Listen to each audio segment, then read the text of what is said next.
Keep still. The more you fight, the worse this is gonna be for you.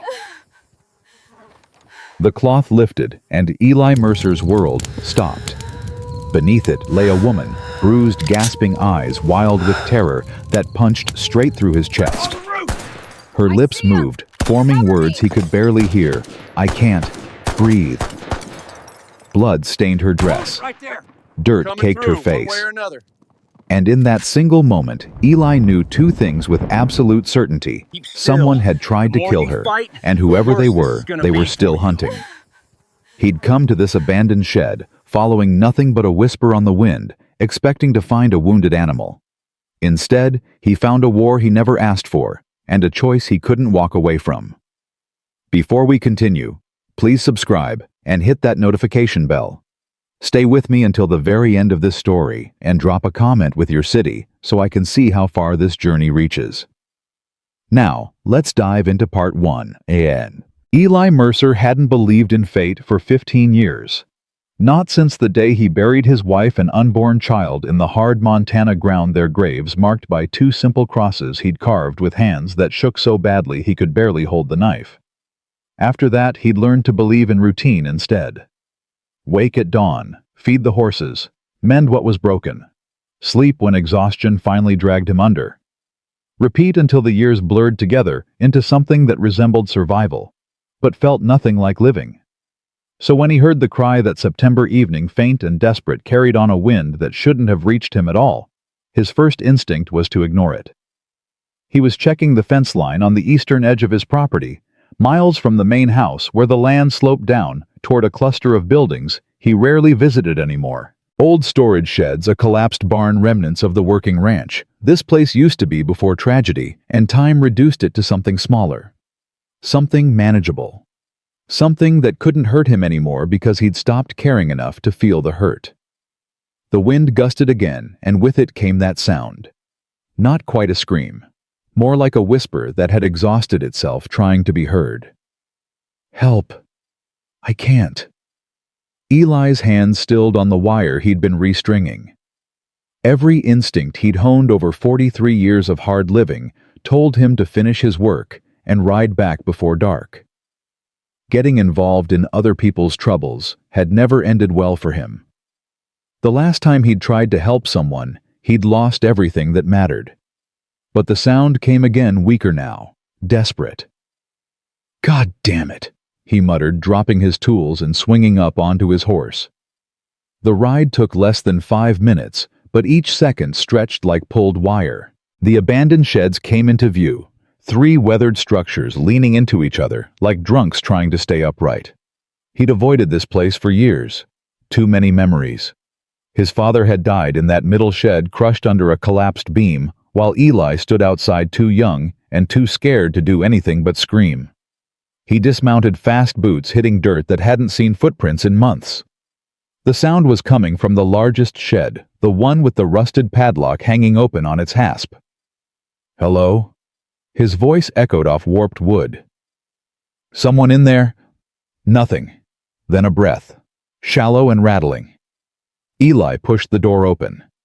Afternoon light sliced through gaps in the walls, illuminating dust motes that danced like dying stars. And there in the far corner, half hidden beneath a filthy canvas cloth, something moved. Not something. Someone. He crossed the space in 4 strides and dropped to his knees. His hands shook the same way they'd shaken 15 years ago, but for different reasons now.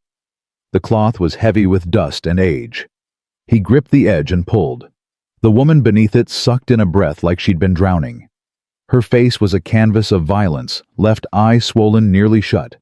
Split lip crusted with dried blood, bruises blooming purple and black across her cheekbones. Her dark hair was matted with dirt, and what might have been more blood. She wore a torn dress that had once been blue, now stained brown with dust, and darker with something Eli didn't want to identify. Her hands clutched her ribs, fingers pressed so hard against her side that her knuckles had gone white. But it was her eyes that stopped him cold. Wide and brown, and absolutely terrified. They locked onto his face, with the kind of desperation that came from staring death down and finding it staring back. Please, she whispered. The word barely had sound behind it. They're coming. Who? Eli looked over his shoulder, suddenly aware of how exposed they were. Who's coming? She tried to answer, but couldn't seem to get enough air. Her chest hitched in small, painful gasps. Each breath sounded like it cost her everything she had left. Eli made a decision. Right or wrong, he couldn't walk away from this. I'm gonna pick you up. Try not to fight me.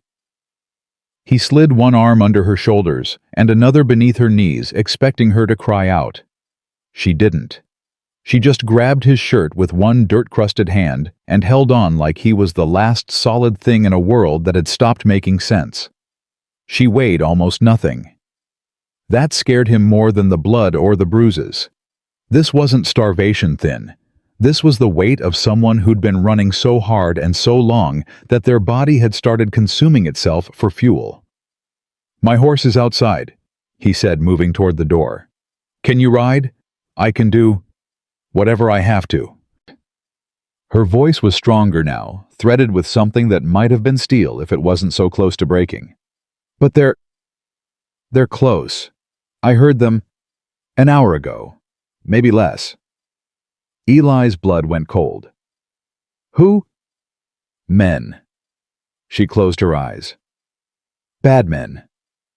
That told him exactly nothing and everything at once. He'd lived in this territory long enough to know there were plenty of bad men. Claim jumpers, rustlers, outlaws, running from something or toward it. But the way she said it, the absolute certainty in her broken whisper, made it sound like these weren't just bad men. These were the kind who made regular bad men look like choir boys. He got her outside and onto his horse, settling her in front of him so he could keep her steady. She slumped against his chest immediately, barely conscious now that someone else was carrying the weight. He could feel each labored breath she took, feel the way she trembled, even though the evening was still warm. What's your name? He asked, turning the horse toward home. Mara. She didn't open her eyes. Mara. Stillwater. I'm Eli Mercer. You're safe now. She made a sound that might have been a laugh if it had any humor in it. Nobody's safe, not from them. Who? But she'd slipped into unconsciousness before she could answer. The ride back to the main cabin took 20 minutes that felt like hours. Eli kept checking over his shoulder, scanning the darkening horizon for riders that never appeared. But their absence didn't comfort him. It just meant they hadn't caught up yet. His cabin sat in a small valley protected on 3 sides by hills and on the 4th by a line of cottonwoods that marked where a creek ran year-round. It wasn't much, 2 rooms, a stone fireplace, a porch that wrapped around the front. But it was solid.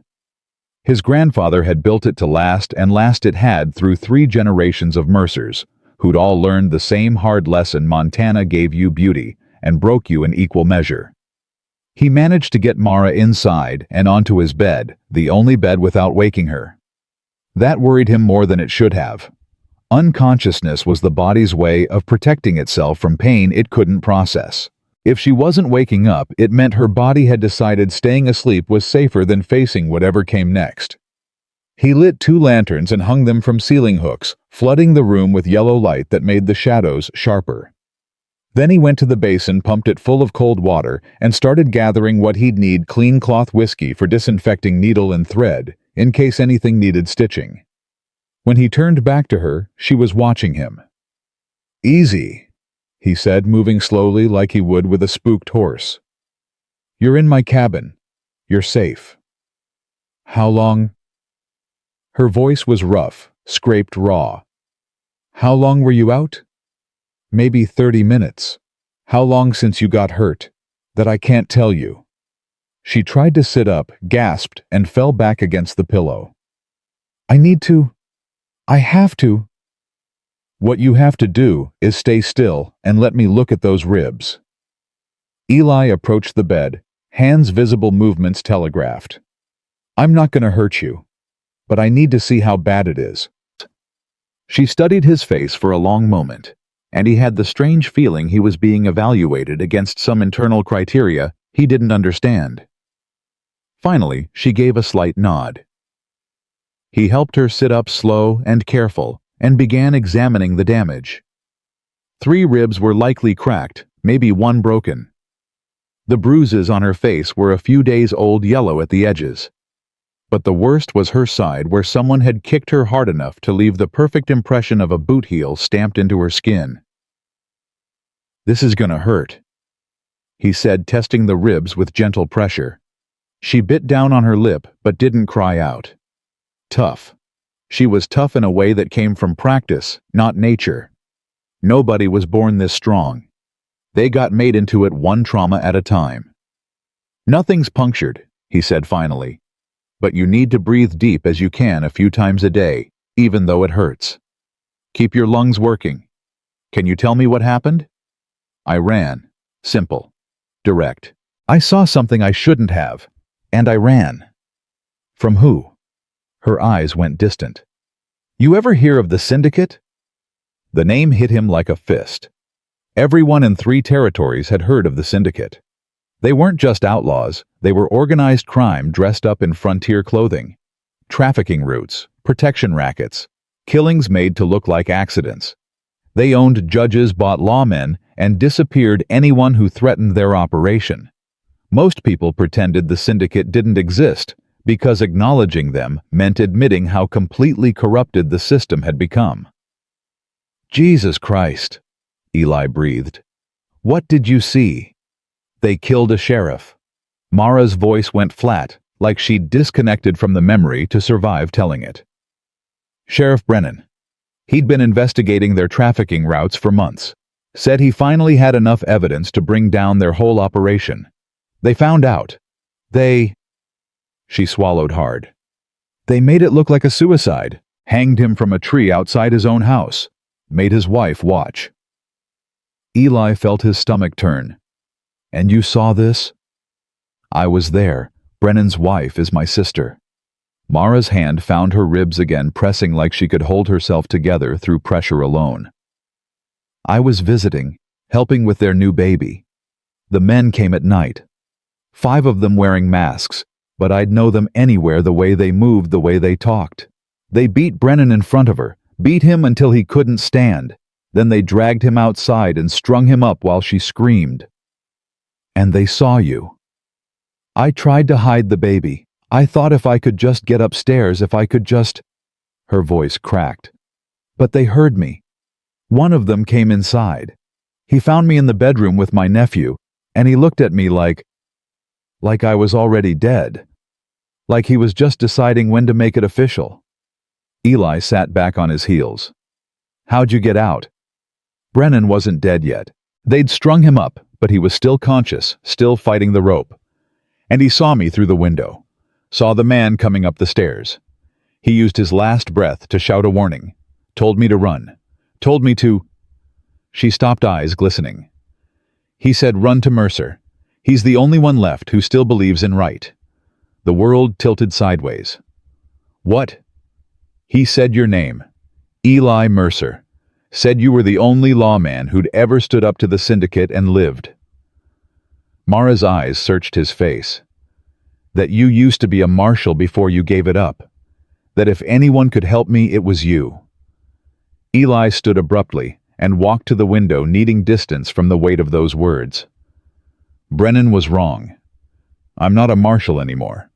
Haven't been for 15 years. But you were. Being something once doesn't mean you still are." His reflection stared back at him from the dark glass, older, harder, nothing like the man he used to be. "I gave up that badge for a reason. Because they killed your family." He spun around. "How do you..." "Brennan told me about you. Before he died, I mean. Before that night. He said you were the best marshal Montana ever had. Said you took down the Gunnison gang single-handedly. But then the syndicate found out you were investigating them, and they went after your pregnant wife as a warning." Mara's voice gentled. "He said you buried them both and walked away from everything. And he didn't blame you. Nobody did." Eli's hands clenched into fists. "Then you know why I can't help you." "Can't or won't?" "Both." The word came out harsher than he intended. I'm not that man anymore. I don't wear a badge. I don't fight other people's battles. I keep my head down, work my land, and stay alive. That's all I know how to do now. Then why did you save me? Mara pushed herself up straighter, ignoring the way it made her face go pale with pain. You could have left me in that shed. Could have ridden past and pretended you didn't hear anything. But you didn't. You pulled that cloth off me and carried me out of there, and now I'm lying in your bed while you clean my wounds with hands that know exactly what they're doing, because you've done this before. You've saved people before. That's not something you just forget how to do. It's not about forgetting. Eli turned back to the window. Full dark had fallen now, and somewhere out there bad men were looking for the woman in his cabin. It's about knowing the cost. Then you know they'll kill my sister if they catch me, and her baby, and anyone else who knows what they did to Brennan. Mara's voice hardened. I'm not asking you to pin on a badge. I'm asking you to do what you already did, help someone who can't help themselves. Just long enough to get word to someone who can stop them. There is no one who can stop them. That's the whole goddamn point. Sheriff Dade could. Eli's head snapped around. Dade. Brennan trusted him, said he was one of the few lawmen left who couldn't be bought. Mara shifted on the bed, every movement clearly agony. He's 3 days' ride from here over in Silver Creek territory. If I could just get to him, if I could tell him what I saw. You wouldn't make it 3 miles in your condition. Then you take me. No. Eli. I said no. He moved away from the window, needing to do something with his hands before they started shaking again. You can stay here tonight. Rest. Heal up. But come morning, you need to go. Head south to the train station in Buckhorn. Get on the first train that comes through and don't stop until you're 5 states away. Change your name, cut your hair, disappear. And let them win. Mara's eyes blazed with something that transcended pain. Let them kill a good man and just walk away. Yes. The word tasted like ash.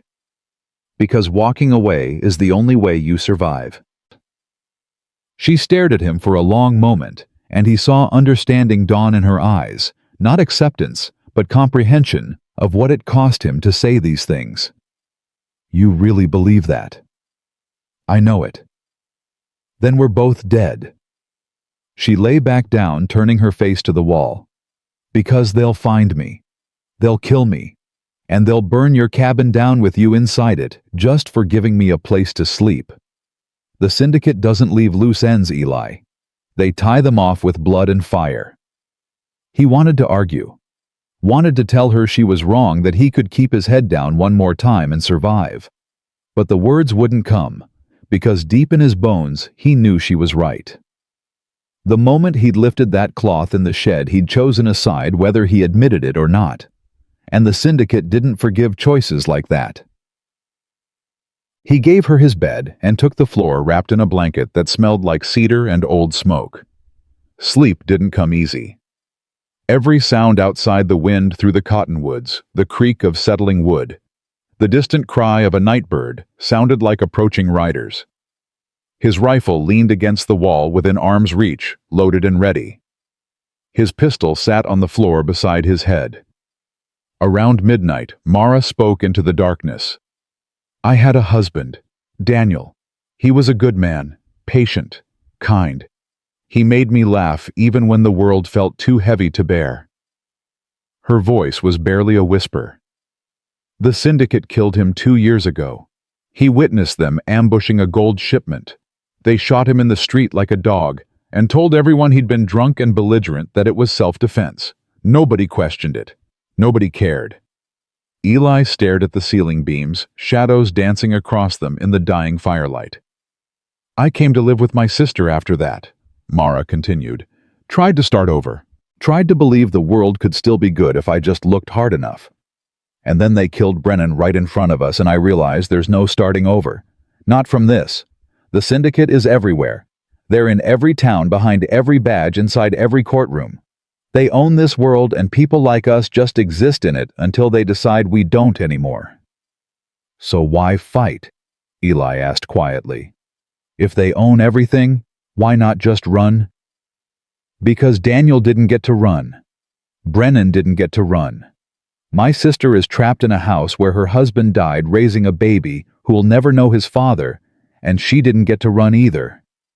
Mara's voice strengthened. Someone has to stand. Someone has to say, no, this isn't right. This isn't how the world should be, even if it costs them everything, especially then. Eli closed his eyes. You sound like someone I used to know. Your wife. Me. He released a long breath. I used to believe that. Wore a badge that said, I believed it. Put my life on the line because I thought right had to matter more than wrong, that eventually the good would outweigh the bad if enough people just refused to look away. He paused. Then they killed Sarah and our baby, and I learned that believing something doesn't make it true. It just makes you dangerous to the people who profit from lies. I'm sorry. Don't be. I'm not. It was a lie, and they both knew it. He'd spent 15 years being sorry, drowning in it, building his entire existence around the hollow space where his family used to be. But admitting that felt like opening a door he'd nailed shut with Sarah's coffin, and he wasn't ready to let that pain breathe again. The silence stretched between them, heavy with things neither of them wanted to say. Outside, the wind picked up, rattling the shutters. Eli's hand moved to his pistol automatically. Then Mara said something that changed everything. They have my nephew. Eli sat up. What? My sister's baby. The syndicate took him. Her voice cracked. That's why I can't just run. They took him right out of her arms after they killed Brennan. Said they'd keep him safe, as long as she kept her mouth shut about what she saw. But I know them. I know what they do. They won't give him back. They'll use him to control her, and when they don't need her anymore, they'll... She couldn't finish. Didn't need to. Eli understood perfectly. He was on his feet before he consciously decided to move, rifle in hand, mind already cataloging what they'd need: horses, supplies, weapons, a plan that wouldn't get them killed in the first 5 miles. 3 days to Silver Creek, he asked. Mara nodded, hope and fear warring in her eyes. We leave before dawn. Can you ride? I'll do whatever I have to. That's not what I asked. She met his gaze straight on. Yes, I can ride. He believed her. Had to believe her, because the alternative was leaving her here to die. And that door had closed the moment she mentioned a baby held hostage by men who wouldn't hesitate to cut a child's throat if it served their purposes. Some lines you didn't cross. Some evils you didn't tolerate, even if fighting them cost you everything you had left. Eli loaded his rifle with hands that finally stopped shaking, because purpose was better than fear, action better than waiting. Get some sleep. We've got a hard few days ahead. But neither of them slept. They lay in the darkness, listening to the wind, waiting for the sound of hoofbeats that would mean their time was up. The hoofbeats came 2 hours before dawn. Eli moved before the sound fully registered. His hand found Mara's shoulder in the darkness, pressing down a command to stay silent, stay still.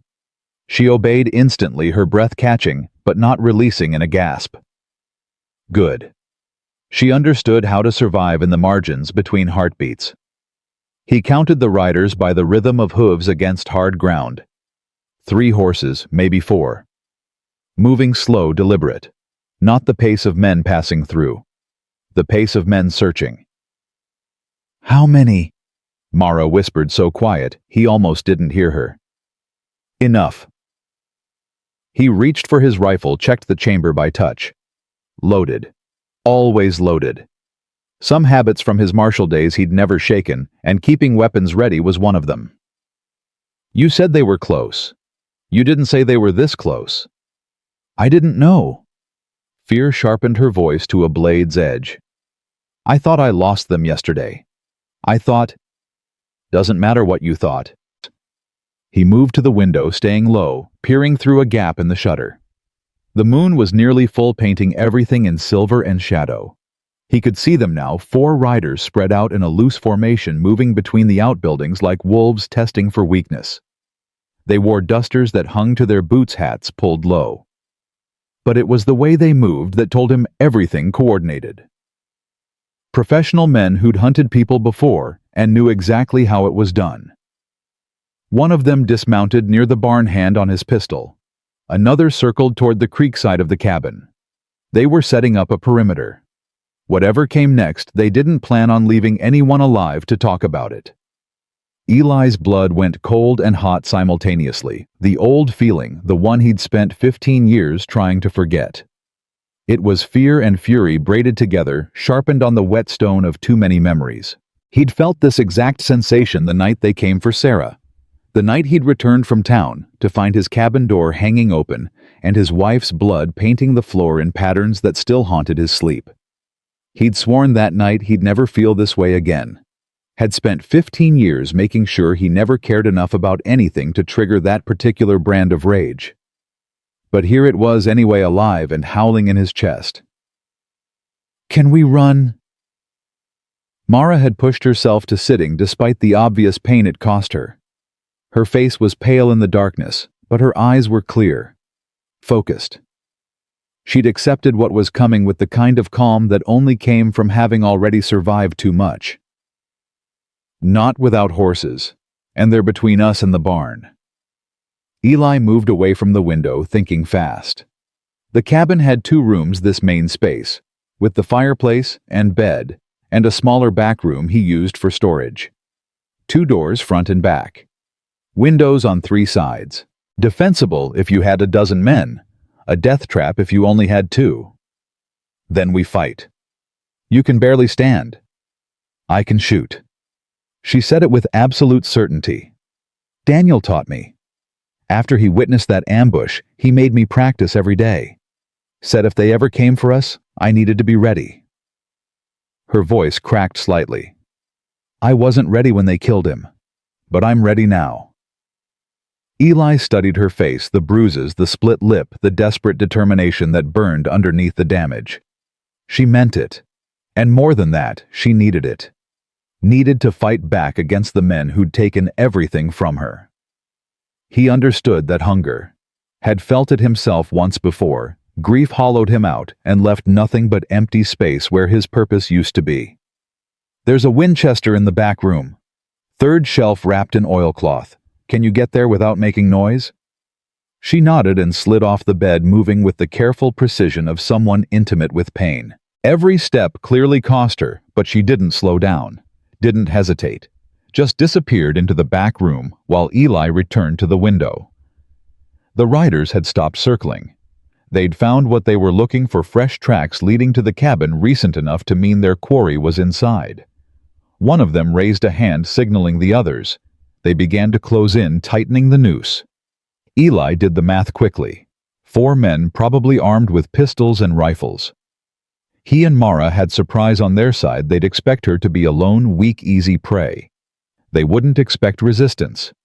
That advantage would last maybe 30 seconds before the syndicate riders adjusted their tactics. 30 seconds. He'd have to make them count. Mara returned with the Winchester moving like she'd been born holding it. She checked the chamber with practiced efficiency, then positioned herself near the side window, staying back from the glass where she couldn't be seen.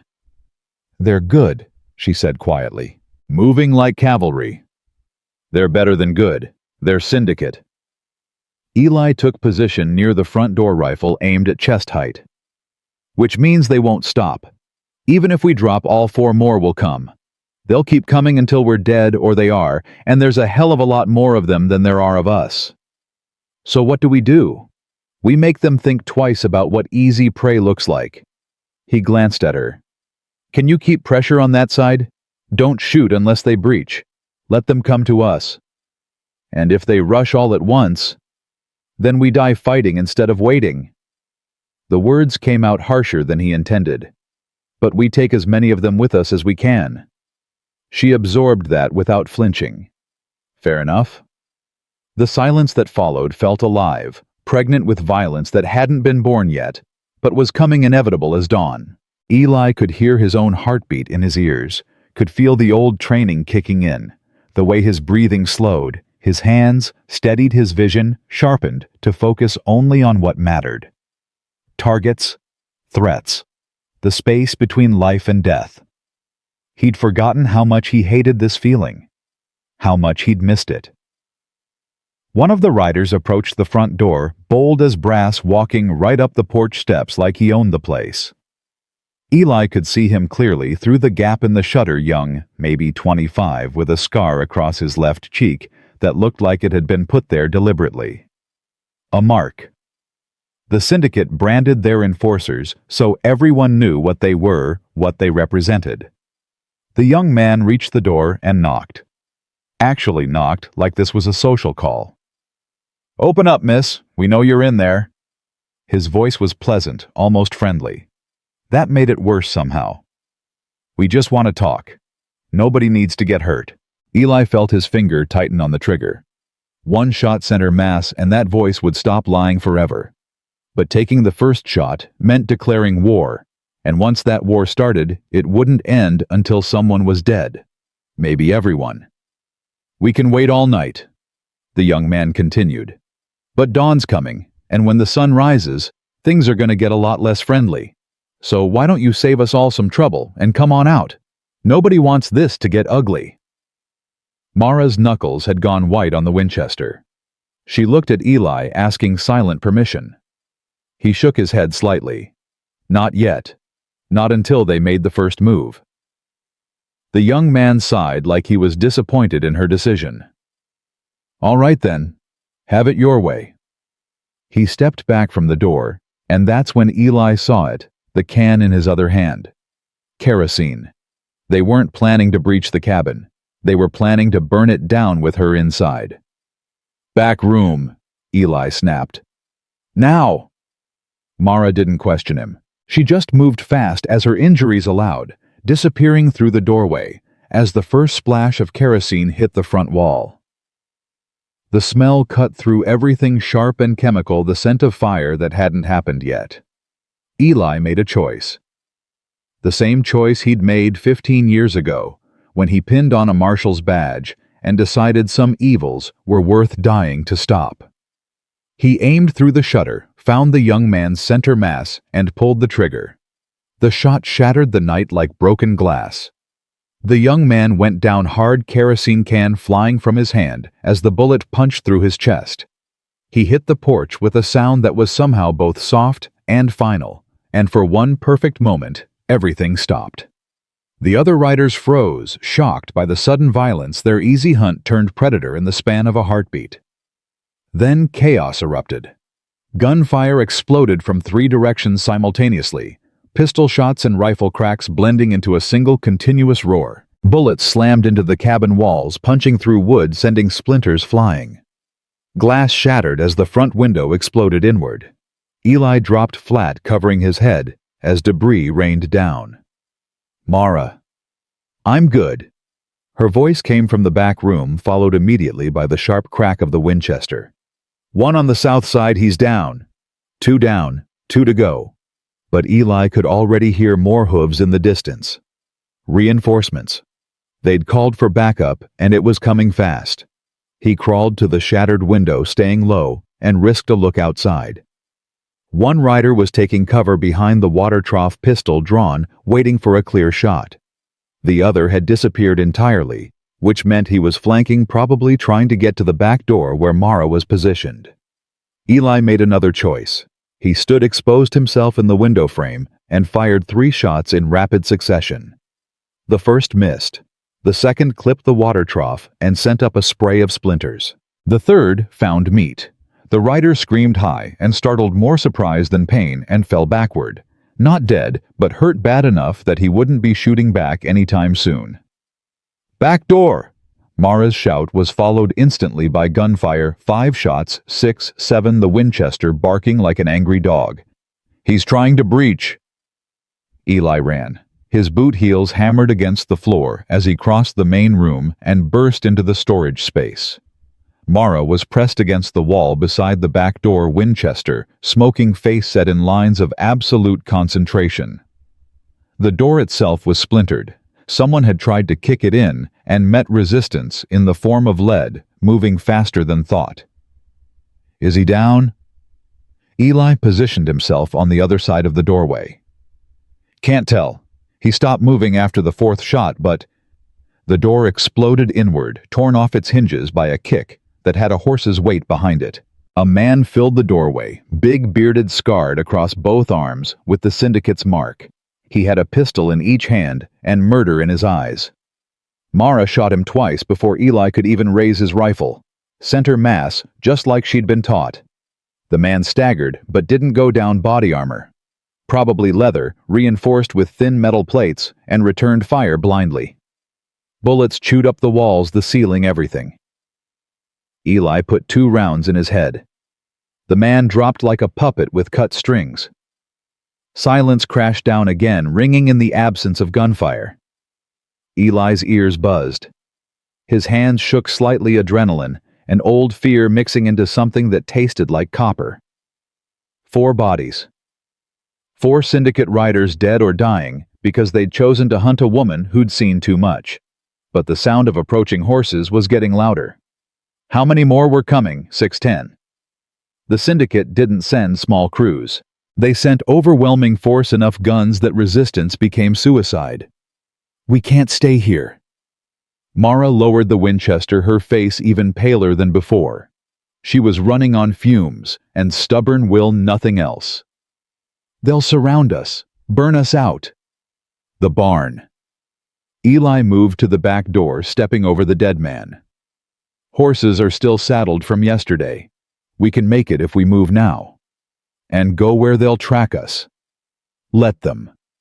He grabbed her arm, gentle but firm, and pulled her toward the door. "Right now, staying ahead is the only plan that matters. We survive the next hour, then we worry about the hour after that." They ran. The distance from cabin to barn was maybe 50 yards, but it felt like miles. Every step expected a bullet in the back. Every breath tasted like borrowed time.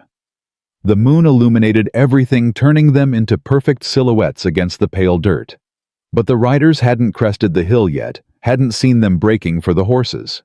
Eli hit the barn door at full speed and nearly tore it off its hinges. Inside, 2 horses shifted nervously, his gelding and an older mare he kept for pack work. Both still wore their saddles because he'd been too tired last night to properly stable them. Laziness had just saved their lives. "Can you mount?" He led the gelding to Mara. She grabbed the saddle horn and pulled herself up with a sound that might have been a cry or might have been determination given voice. Either way, she got herself in the saddle and took the reins with hands that barely shook. Eli mounted the mare in one smooth motion, muscle memory taking over. He could hear the approaching riders clearly now, at least 6 horses, maybe more. They'd be visible any second, and when they were, the shooting would start again. "East," he said, turning his horse toward the back of the barn. "Toward the hills. There's old mining trails up there, narrow enough that they'll have to come at us single file. And after that, we pray Sheriff Dade is half the lawman Brennan thought he was." Eli kicked his horse forward, and they exploded out the back of the barn at a gallop. The night swallowed them in shades of silver and shadow. Behind them, angry shouts erupted as the syndicate riders reached the cabin and found their comrades dead. Ahead, the hills rose like broken teeth against the star-scattered sky. And between those 2 points, death behind uncertainty ahead, Eli Mercer rode hard and fast with a woman he'd known for less than a day and would probably die protecting. Some things you couldn't run from. Some choices once made became permanent fixtures in the architecture of who you were. He'd chosen to lift that cloth, chosen to carry her home, chosen to fire that first shot. Now he had to live with the consequences, however long that living lasted. The hills swallowed them just as the first pursuing riders cleared the barn. Gunshots cracked behind them, but the distance was too great, the light too poor. Bullets whined off rocks and disappeared into the darkness. Eli didn't look back, Looking back was how you missed what was ahead, and what was ahead required his full attention. The trail climbed steeply, switchbacking up the hillside, through scrub brush and scattered pine. His mare was sure-footed, born to this country, and she took the grade without complaint. Mara's gelding struggled more. He was built for flat ground and steady work, not desperate midnight escapes, but he kept pace, driven by the fear scent of his rider and the sound of pursuit. Behind them, the syndicate riders hit the trail entrance and slowed. They'd have to choose now: risk the narrow path in darkness and potentially lose horses to broken legs, or wait for dawn and track their prey by daylight. Eli hoped they'd choose caution. Needed them to choose it, because if they came up this trail in force, there'd be nowhere to run, nowhere to hide. Just a shooting gallery with him and Mara as the targets. 20 minutes of climbing brought them to a ridge that overlooked the valley. Eli pulled up short, breathing hard, and signaled for Mara to stop. Below them, the cabin was burning. Orange flames clawed at the night sky, consuming 15 years of careful solitude in fire and smoke. He watched it burn and felt nothing. The man who'd lived there had died the moment he chose to save someone other than himself. "I'm sorry." Mara's voice was rough. "This is my fault. All of it." "No." Eli turned his horse away from the burning. "It's theirs. The syndicates. They're the ones who made this world so ugly that good people have to run and hide just to survive. Don't take that weight. It doesn't belong to you." "Does it belong to you?" He didn't answer. Couldn't answer because the truth was complicated, and they didn't have time for complications. They had maybe a 3-hour head start before the syndicate regrouped and came after them with everything they had. 3 hours to put distance between themselves and death. "How far to Silver Creek?" Mara asked. 2.5 days if we ride hard and the horses hold up. Longer if we have to rest or hide. He scanned the horizon, looking for pursuit that hadn't materialized yet. "But we're not going straight there. Too obvious. They'll have riders on every main trail watching for us." "So what do? We go through places no sane person would go.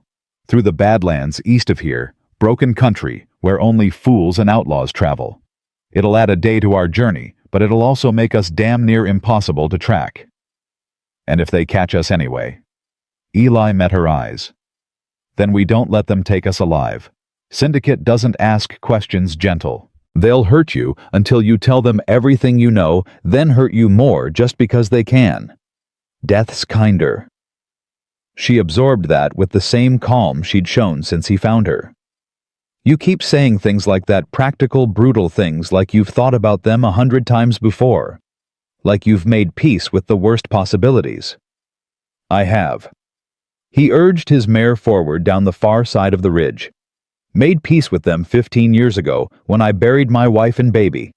Everything since then has just been borrowed time. The syndicate already took what mattered most. Anything else they take is just details." "That's the saddest thing I've ever heard."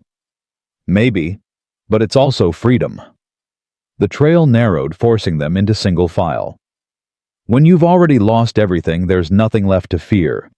Nothing they can threaten you with that hasn't already happened. And that makes you dangerous in ways they don't expect. They rode in silence for a while, the only sounds the creak of leather, the strike of hooves on stone, and the distant cry of some night bird marking their passage.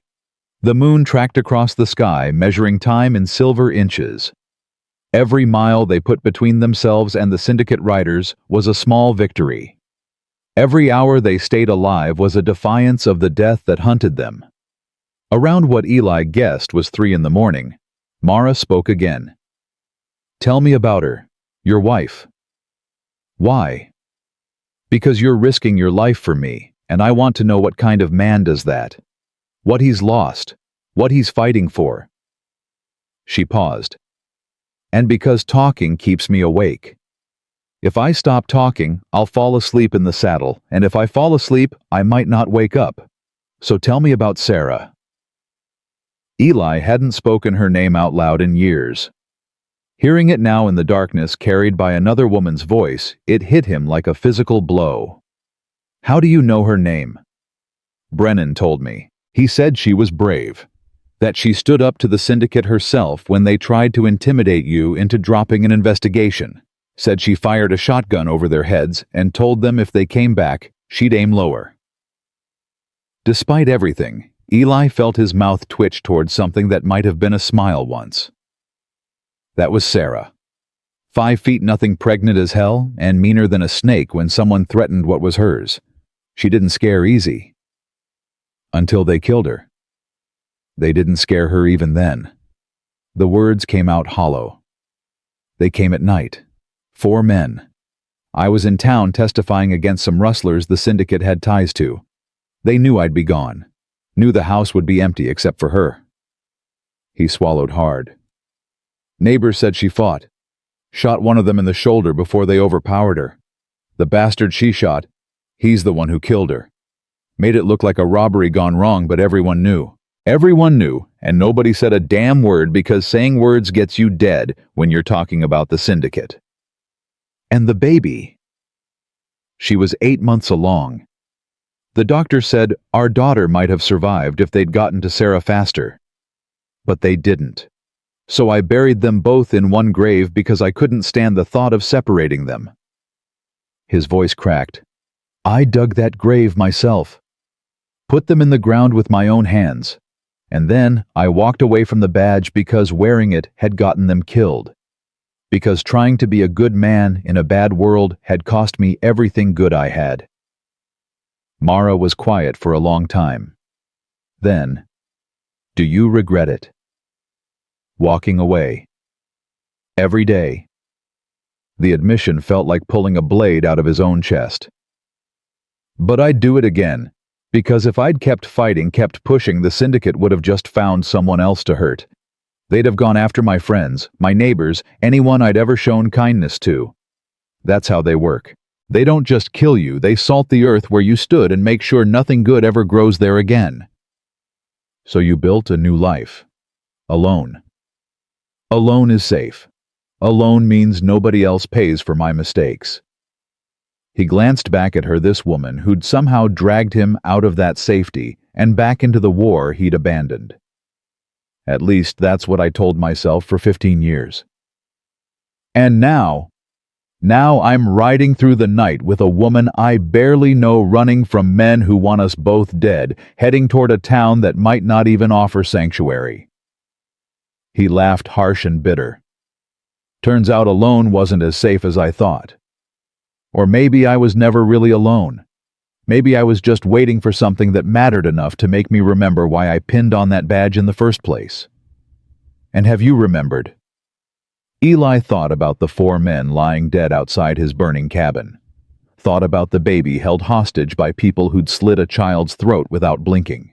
Thought about Mara, who'd survived horrors that should have broken her and kept fighting anyway, because the alternative was letting evil win unopposed. Yeah, he said quietly. I remembered. Dawn found them deep in the Badlands, a broken landscape of red rock and twisted canyons where water was scarce and mercy scarcer.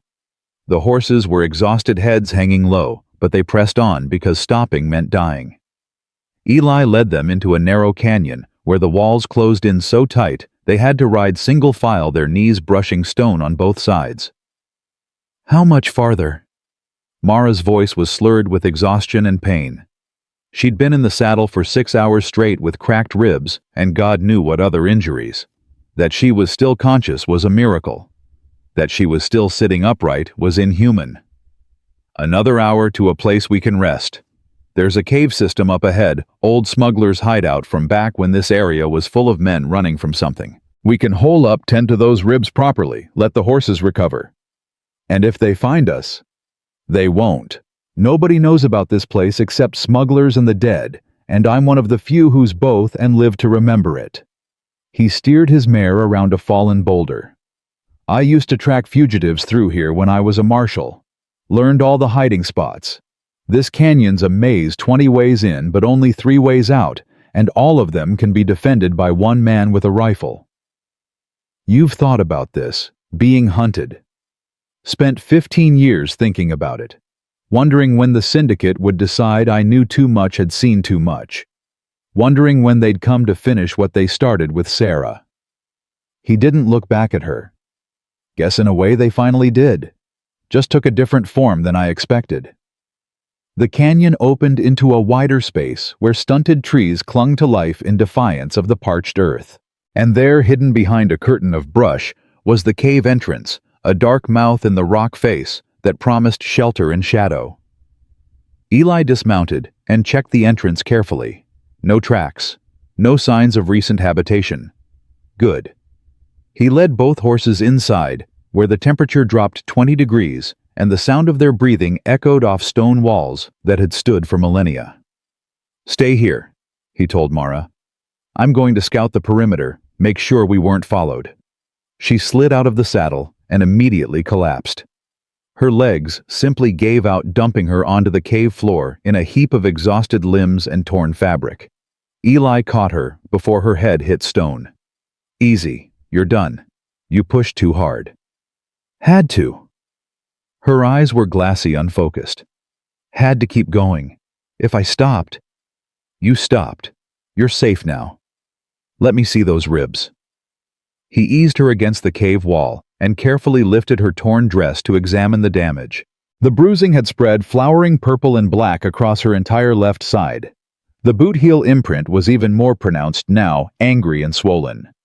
But what worried him most was the way she flinched when he applied even gentle pressure. Sharp, involuntary, the kind of flinch that meant something inside was wrong beyond just bruising. "Internal bleeding?" she asked, reading his expression. "Maybe, or just deep tissue damage." He pulled off his coat and folded it into a pillow. "Either way, you need rest. Real rest, not just staying conscious in a saddle. I'll keep watch." "Eli." She grabbed his wrist with surprising strength. "If something happens to me, if I don't make it to Silver Creek, you have to promise you'll tell Dade everything, about Brennan, about the syndicate, about my nephew. Nothing's going to happen to you?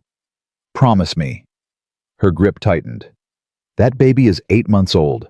He has his whole life ahead of him, and he's being held by monsters who don't see him as human, just a tool to control his mother. If I die, somebody has to fight for him.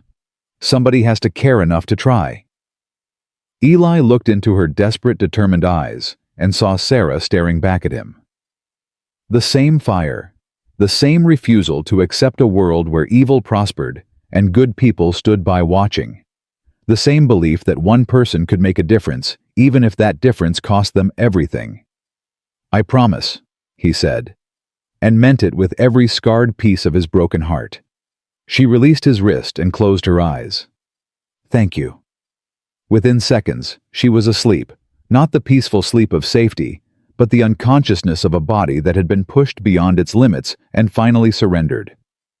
Eli covered her with a blanket from his saddlebag, checked her breathing, and then moved to the cave entrance to keep his vigil. The sun climbed higher, turning the Badlands into a furnace. Somewhere behind them, the syndicate riders were tracking hunting, following whatever trail he and Mara had left in their desperate flight. But they hadn't found the cave yet. Hadn't found the one place where hope could breathe between heartbeats. Eli sat with his rifle across his knees and watched the canyon entrance. He didn't pray. Hadn't prayed since Sarah died. But he did make a deal with whatever forces governed this brutal world. Let her live. Let her see her nephew again. Let something good come from all this suffering. And if that meant his death instead of hers, he'd take that trade. He'd taken it the moment he pulled that cloth off her terrified face and decided some things were worth dying for after all. The heat pressed down like a physical weight by midday, turning the cave into an oven despite the shade. Eli rationed water from his canteen, giving most of it to Mara when she stirred briefly around noon, her lips cracked and her fever climbing. She drank without fully waking, then slipped back under. He pressed the back of his hand to her forehead and felt the heat radiating off her skin. Infection. Had to be. Something internal was fighting back against the damage those bastards had done to her, and her body was burning itself up, trying to win a war it might not survive. He had whiskey for disinfecting wounds, but nothing for fever except time and hope. Two things they were running desperately short on. If she didn't improve by nightfall, they'd have to risk moving again. Push through to the next water source. Find a town with a doctor who wouldn't ask questions or report them to the nearest syndicate contact. That list of towns was shorter than his list of reasons to keep living, but it existed. Barely. Around 2 in the afternoon he heard them. Distant at first, the faint echo of horses moving through the canyon system searching. Then closer. Voices carried on the hot wind, men calling to each other as they split up to cover more ground. Eli checked his rifle, counted his remaining ammunition. 18 rounds. Not enough for a sustained fight, but enough to make them pay dearly if they found the cave. He positioned himself behind a boulder near the entrance where he had clear sight lines in 3 directions and settled in to wait. The voices grew louder. 2 riders, maybe 3, working their way up the canyon. He could hear them talking now, words becoming distinct as they approached.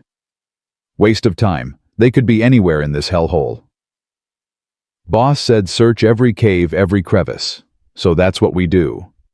This voice was older, rougher. Authority. You want to go back and tell him we gave up because it was hot. I'm just saying they got at least 6 hours on us. Could be halfway to. Could be dead in a ditch. Could be hiding 50 feet away. Won't know till we look. The older voice paused. You see, that brush pile looks disturbed. Eli's finger moved to the trigger. They'd spotted the entrance. In about 30 seconds they'd investigate, and when they did, he'd have to make a choice: kill them both and risk the gunshots bringing more riders, or let them find Mara and hope he could negotiate something that didn't end with her dead. Neither option was good. Both led to blood. The horses stopped right outside the cave entrance. Leather creaked as someone dismounted. Footsteps crunched on loose rock, approaching slowly. Carefully. These weren't amateurs. They'd tracked men through hard country before and lived to track again. Eli could see a shadow now, cast long across the cave floor by the afternoon sun. A man's shape, tall and broad-shouldered. Armed. The shadow moved forward, and Eli raised his rifle, sighting down the barrel at where the man's chest would appear when he stepped into view. 1 breath. 2. His heart rate slowed.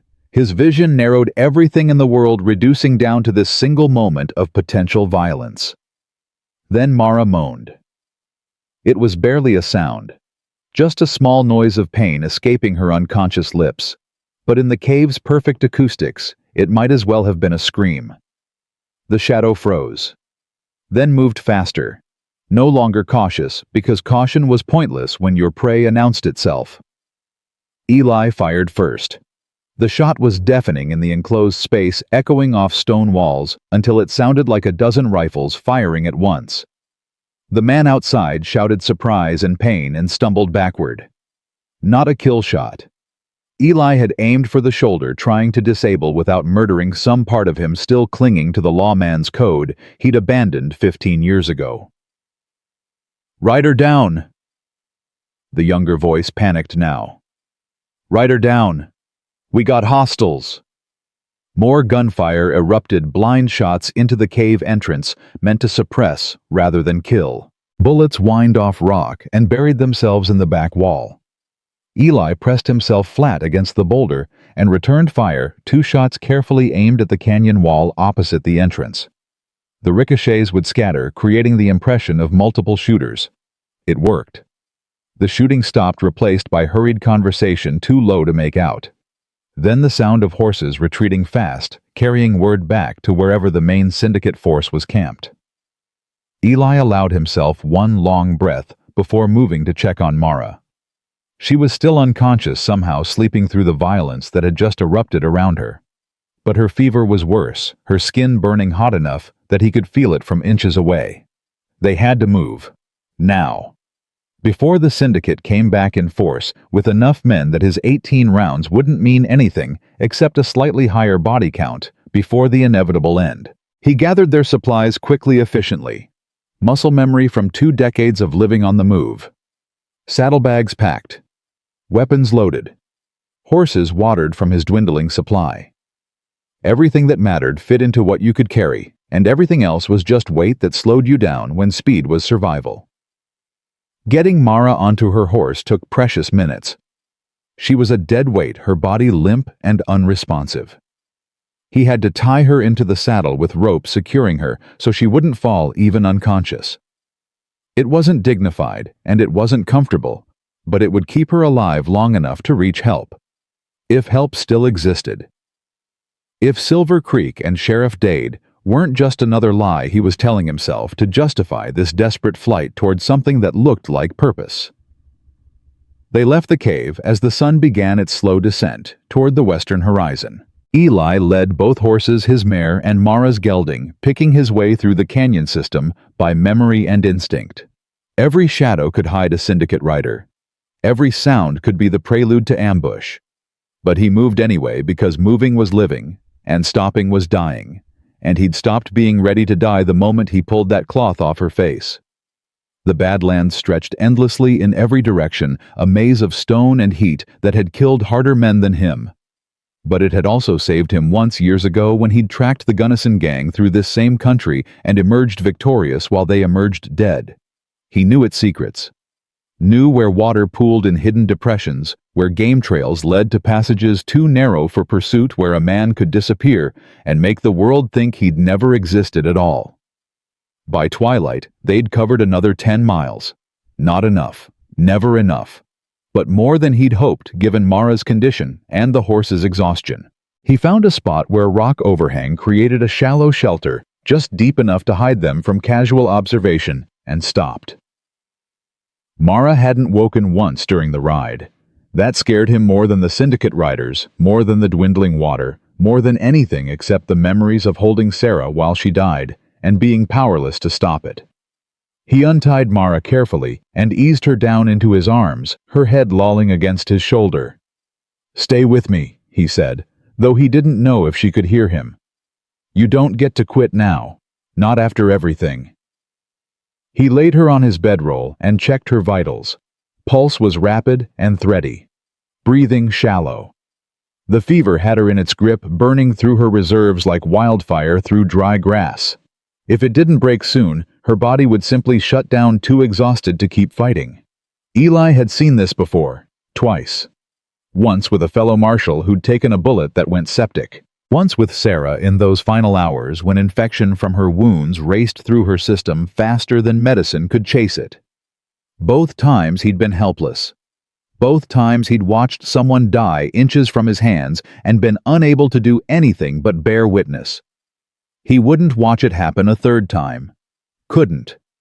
Something in him would break permanently if Mara died after he'd come this far, risked this much, remembered why giving a damn about anything mattered in the first place. "Listen to me." He gripped her hand, squeezing hard enough that pain might cut through the fever haze. "Your nephew needs you. Your sister needs you. And whether you believe it or not, I need you, because you're the reason I remembered that there's still things worth fighting for in this godforsaken world. So you fight this. You fight like you fought those men at my cabin. Like you fought to stay conscious in the saddle. Like you've been fighting every day since they killed your husband." No response. Just that shallow breathing and the heat pouring off her skin. Eli soaked a cloth in their precious remaining water and pressed it to her forehead, her neck, anywhere he could think to cool the fire consuming her from inside. Then he did something he hadn't done in 15 years. He prayed. Not to any specific god he'd lost faith in divine intervention around the same time he buried his wife, but to whatever force in the universe decided who lived and who died, who suffered and who was spared. "Please," he whispered into the gathering darkness. "Not her. Take me instead if you need a payment. I'm done. I'm used up. But she's still got fight left. Still got reasons to keep breathing. So please. Please." The darkness didn't answer. The stars began emerging overhead, cold and distant, bearing witness to his desperation, without offering comfort or hope. Somewhere out there, the syndicate riders were regrouping, planning their next move, preparing to finish what they'd started. And here, under this shallow overhang with a dying woman and exhausted horses, Eli Mercer faced the possibility that saving her might have been the cruelest thing he could do. giving her hope just before snatching it away again. Around midnight, her fever broke. He almost missed it, exhaustion pulling him toward sleep, despite his determination to stay alert. But something changed, and her breathing deepened, steadied, and when he pressed his hand to her forehead, the skin was cooler, still warm, but no longer burning. "Mara." He leaned closer. "Can you hear me?" Her eyes opened, unfocused at first, then gradually sharpening as consciousness returned. "Where?" "About 20 miles from where we started. We had to move. Syndicate found the cave." She processed that slowly, each thought clearly requiring effort. "You tied me to the horse." "Had to. You were out cold." "How long?" 10 hours, maybe 12. He helped her sit up, carefully supporting her back. "How do you feel?" "Like I got kicked by that horse instead of just tied to it." She touched her ribs, tentatively, wincing. "But alive. I feel alive." "Good. Because we've got another day and a half to Silver Creek, and I need you conscious for at least some of it." He handed her the canteen. "Small sips. We're running low on water."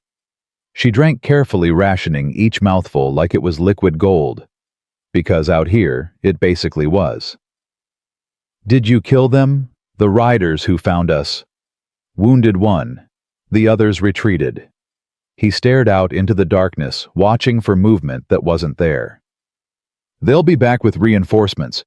We bought ourselves maybe 12 hours before they pick up our trail again." "Then why did we stop?" "Because you were dying, and I'd rather fight the syndicate than watch that happen." The words came out harsher than he intended. "Besides, the horses needed rest. They're running on empty, same as us."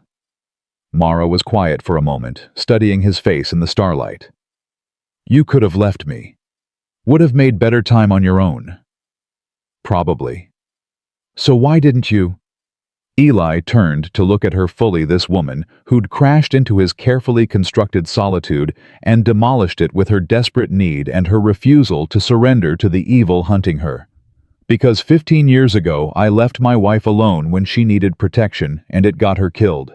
I told myself it was necessary, that testifying against those rustlers mattered more than one night at home, that the law was more important than the person I loved."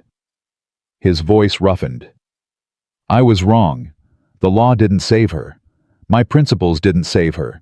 And choosing duty over presence didn't make me a better man. It just made me an absent one when it mattered most." "That wasn't your fault, wasn't it?" He laughed bitterly. "I knew the syndicate was watching us. Knew they'd made threats. I went anyway because I thought being right mattered more than being there. And Sarah paid the price for my righteousness. So this is penance, saving me to make up for not saving her. Maybe. Or maybe it's just me trying to be the man I should have been 15 years ago." He leaned back against the rock, suddenly exhausted in ways that had nothing to do with physical exertion. "Either way, I'm not leaving you behind. Not while I've still got breath in my body and bullets in my gun." Mara reached out and took his hand, her grip weak but steady. "Then I guess we're both stuck with each other until this ends." "Guess so." They sat in companionable silence, two people bound by circumstance and shared trauma. Neither one quite believing they'd survive what came next, but both committed to trying anyway. The stars wheeled overhead, marking time's passage with celestial indifference, and somewhere in the darkness, death waited patiently for its appointment with them. But not tonight. Tonight they were alive. Tonight they had each other, and a purpose that transcended survival. That had to be enough. When dawn came, they were already moving. Mara was weak but conscious, able to stay in the saddle without being tied, though Eli kept close in case she started to slip. The horses were hollow-eyed and stumbling, pushed beyond what should have been asked of them. But they kept going, because that's what horses did. They carried their riders until they couldn't anymore, and then they carried them a little farther still. The Badlands gradually gave way to slightly less hostile terrain, scrub grass and scattered trees, the occasional creek bed that might have water if you dug deep enough. They crossed into territory Eli recognized from his Marshall Days land, that straddled the border between lawless frontier and something approaching civilization. How much farther? Mara's voice was hoarse, every word clearly costing her. If we push through, we could make Silver Creek by tomorrow night. But that means riding straight through today, and most of tomorrow, with maybe 4 hours rest total. He glanced back at her. You up for that? Do I have a choice? There's always a choice. We could hole up somewhere, wait for you to heal more before making the final push. And give the syndicate time to get ahead of us. Set up ambushes between here and Silver Creek. She shook her head. No, we push through. I'll make it. That's what you said before you passed out for 12 hours. And I woke up, didn't I? There was steel in her voice now, the kind that had let her survive this long against odds that should have crushed her. Stop trying to protect me from myself, Eli. I know what I can handle. You're running on fumes and stubbornness. Then I'm in good company. She urged her horse forward, taking the lead for the first time since they'd fled his burning cabin. Because from where I'm sitting, that's all either of us has left. She was right, and he hated that she was right. They were both operating on borrowed time and borrowed strength, pushing bodies that should have quit days ago. But quitting meant dying, and neither of them was ready for that final surrender. Not yet. Not while there was still a baby who needed saving, and a lawman who might actually give a damn about justice, instead of just collecting a paycheck from the men who made justice impossible. They rode through the morning in silence, saving their breath for breathing. The sun climbed higher, turning the world into a furnace again. Sweat soaked through their clothes. Flies buzzed around the horses' eyes. Everything hurt in ways that had become so familiar they barely registered anymore. Around noon, Mara spoke. Tell me about Sheriff Dade. Don't know much. Never worked with him directly. Eli wiped sweat from his eyes. But Brennan trusted him, and Brennan was good people. That's worth something. Is it Brennan's dead because he trusted the wrong people? Brennan's dead because he stood up to evil when everybody else was looking away. That's not about trust, it's about courage. Eli paused. And yeah, maybe Dade will turn out to be compromised. Maybe he's on the syndicate payroll like half the lawmen in 3 territories. But maybe he's not. Maybe he's one of the few who still believes a badge means something. You don't sound convinced. I'm not. But I'm choosing to hope anyway because hope's the only thing that's kept me moving since we left my cabin. He looked at her. That and you. You keep moving, so I keep moving. Simple as that. That's a lot of weight to put on someone you barely know. You put the same weight on me when you whispered Brennan's dying words. Run to Mercer. You trusted a dead man's judgment about someone you'd never met. He managed something that might have been a smile if it wasn't so tired. We're both taking leaps of faith here. Might as well take them together. They crested a rise, and the landscape opened up before them. Rolling hills scattered homesteads, thin trails of smoke, marking where people lived and worked, and pretended the world was safe. Civilization. Or at least the frontier's best approximation of it. We're close, Eli said. Another day's ride and we'll be in Silver Creek territory. Once we cross that line, we're under Dade's jurisdiction. If he's half the man Brennan believed, he'll protect us. And if he's not, then we improvise. Wouldn't be the first time. He started down the far side of the rise. But let's worry about getting there before we worry about what happens after. They pushed on through the afternoon, stopping only twice to rest the horses and drink from a creek that tasted of minerals and desperate hope. The land grew greener as they traveled, proof that water existed here in quantities beyond survival minimums. Trees appeared more frequently. Birds sang in branches overhead, oblivious to the human drama unfolding below. Near sunset, they spotted the first homestead, a small cabin with a barn and corral washing hanging on a line, children's voices carrying on the evening breeze. Normal life. The kind Eli had abandoned when he chose solitude over connection, isolation over risk. Should we stop? Mara asked. Ask for help. Too dangerous.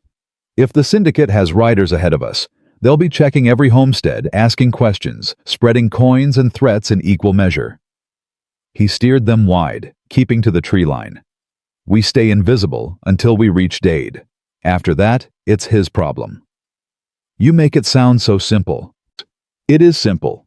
Staying alive always is. You just keep breathing and moving until you can't anymore. Everything else is just details. But the details mattered, and they both knew it. Details like whether Dade would believe their story. Like whether the syndicate had already poisoned the well with lies and threats. Like whether Mara's nephew was still alive, or if they were racing toward a tragedy that had already concluded. Eli didn't voice these thoughts. Didn't need to. They hung in the air between them, heavy and unavoidable, the dark possibilities neither wanted to acknowledge, but both understood intimately. As full dark settled, they made camp in a hollow formed by 3 fallen trees, natural shelter that hid their small fire from casual observation. Eli rationed out the last of their supplies, dried meat so tough it required determined chewing hardtack that tasted like regret water that was more precious than gold. After tomorrow, Mara said, staring into the fire, everything changes. How so? Either Dade helps us, and we have a fighting chance, or he doesn't, and we're dead. She pulled her blanket tighter. No more running. No more hiding. Tomorrow, we find out if the world still has room for people who refuse to bend. The world's never had room for people like that. We've just carved out spaces anyway. Eli fed another branch into the fire. Every person who stands up to the syndicate knows the odds. Knows they'll probably die. But they stand anyway, because the alternative, living on your knees, accepting evil as inevitable, that's not living. That's just breathing while you wait to die. Is that what you've been doing? For 15 years? The question hit harder than any bullet. Eli was quiet for a long moment, watching flames devour wood and thinking about all the ways a man could burn himself out from the inside. Yeah, he admitted finally. That's exactly what I've been doing. Breathing without living, existing without purpose. I told myself it was survival, but really it was just cowardice dressed up in practical clothing. And now I'm terrified. The admission came easier than he expected. Terrified we'll fail. Terrified you'll die because I wasn't good enough to protect you. Terrified that I'll survive and have to live with that failure for whatever years I've got left. He looked at her across the fire. But I'm also more alive than I've been since Sarah died. And I don't know what that says about me, that it took someone else's tragedy to make me remember how to care about something. It says you're human. Mara's eyes reflected firelight, making them seem to glow from within. We all need reasons to keep going. Sometimes those reasons find us when we've stopped looking. They finished their meager meal in silence, each lost in thoughts too heavy to share. Then Mara lay down wrapped in her blanket and fell almost immediately into exhausted sleep. Eli took first watch rifle across his lap, staring into darkness that seemed to stare back. Tomorrow they'd reach Silver Creek. Tomorrow they'd learn if hope was justified or just another lie people told themselves to make the pain bearable. Tomorrow everything would change. But tonight, under stars that had watched humanity struggle and survive for millennia, Eli Mercer made peace with whatever came next. He'd chosen his path when he lifted that cloth, chosen it again when he fired that first shot, and he'd keep choosing it over and over until the choosing was taken from him, because some things were worth dying for. And maybe, just maybe, some things were worth learning to live for again. The fire burned down to embers, the stars wheeled overhead, and 2 people who'd been broken by the same evil that hunted them slept fitfully in the darkness, gathering strength for whatever dawn would bring. Dawn broke cold and gray, the kind of morning that promised nothing good. Eli woke from a half-sleep, with his hand already on his rifle instinct screaming danger, before his conscious mind could identify the threat. Then he saw them 3 riders on the ridge above their camp, silhouetted against the pale sky like harbingers of everything he'd been running from. Mara. He kept his voice low, urgent. We've got company. She was awake instantly, years of living with fear having trained her body to respond, before thought could slow it down. Her hand found the Winchester without fumbling. How many? 3 that I can see. Probably more behind the ridge. He studied their positions, calculating angles and distances with the cold precision that had kept him alive through 2 decades of hard country and harder men. They're not attacking, not just watching. Why? Either they're waiting for reinforcements or... He stopped, understanding hitting him like cold water. They're hurting us. They want us to run toward Silver Creek. That doesn't make sense. Why would they want us to reach Dade? Because Dade's compromised. The words tasted like ash. He's not the lawman Brennan thought he was. He's syndicate, and they've been driving us straight into his arms this whole time. Mara's face went pale. Then we've been running toward our execution. Maybe. Or maybe I'm wrong, and they're just trying to spook us into making a mistake. But he didn't believe that, and neither did she. The syndicate didn't play games with their prey. When they wanted you dead, they killed you. When they wanted you alive, they drove you exactly where they needed you to go, like sheep to slaughter. The riders on the ridge hadn't moved, just sat their horses watching, waiting, making their presence known, making sure Eli and Mara understood they were being allowed to run, that every mile they'd covered had been permitted rather than earned. What do we do? Mara's voice was steady, despite the fear that had to be clawing at her insides. If Silver Creek is a trap, where do we go? Eli thought fast, sorting through options that all looked like different flavors of dying. They couldn't go back, more riders behind them guaranteed. Couldn't stay here, no water, no supplies, no way to defend this position against determined assault. And going forward meant walking into whatever the syndicate had planned, unless he changed the game entirely. We split up, he said. What? They're tracking both of us, but you're the one they really want. You're the witness. I'm just the fool who helped you. He started gathering their gear, moving fast. So we split up. I draw them off, make them think you're with me. You circle around, avoid Silver Creek entirely, head for the territorial capital. Find a federal marshal, tell them everything. That's suicide. You'll die. Probably. But you'll live, and that matters more. He met her eyes. Your nephew needs you. Your sister needs you. The truth about Brennan's murder needs you. I'm just... Don't. Her voice cut like a blade. Don't you dare finish that sentence with some noble sacrifice bullshit about how your life doesn't matter. I've watched too many good people die thinking they were worth less than the cause they served. Mara, no. She grabbed his arm, forcing him to look at her.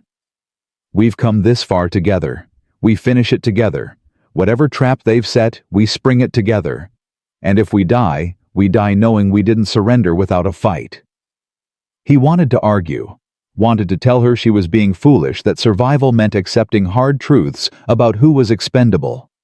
But looking at her face, bruised and determined, exhausted and unbending, he saw Sarah staring back at him again. The same refusal to accept that some lives mattered less than others. The same belief that dying together was better than living alone with the knowledge you'd abandoned someone who needed you. You're going to get us both killed, he said quietly. At least we'll have company. She released his arm and checked her Winchester. Now tell me the real plan, because I know you've got one. You don't survive 15 years alone in this country without learning how to think 3 moves ahead. She was right.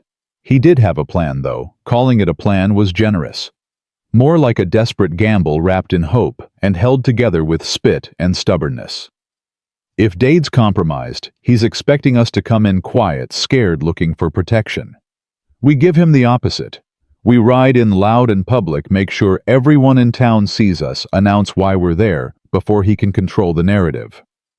And if the whole town's compromised, then we're dead. But at least we'll die with the truth spoken out loud where people can hear it.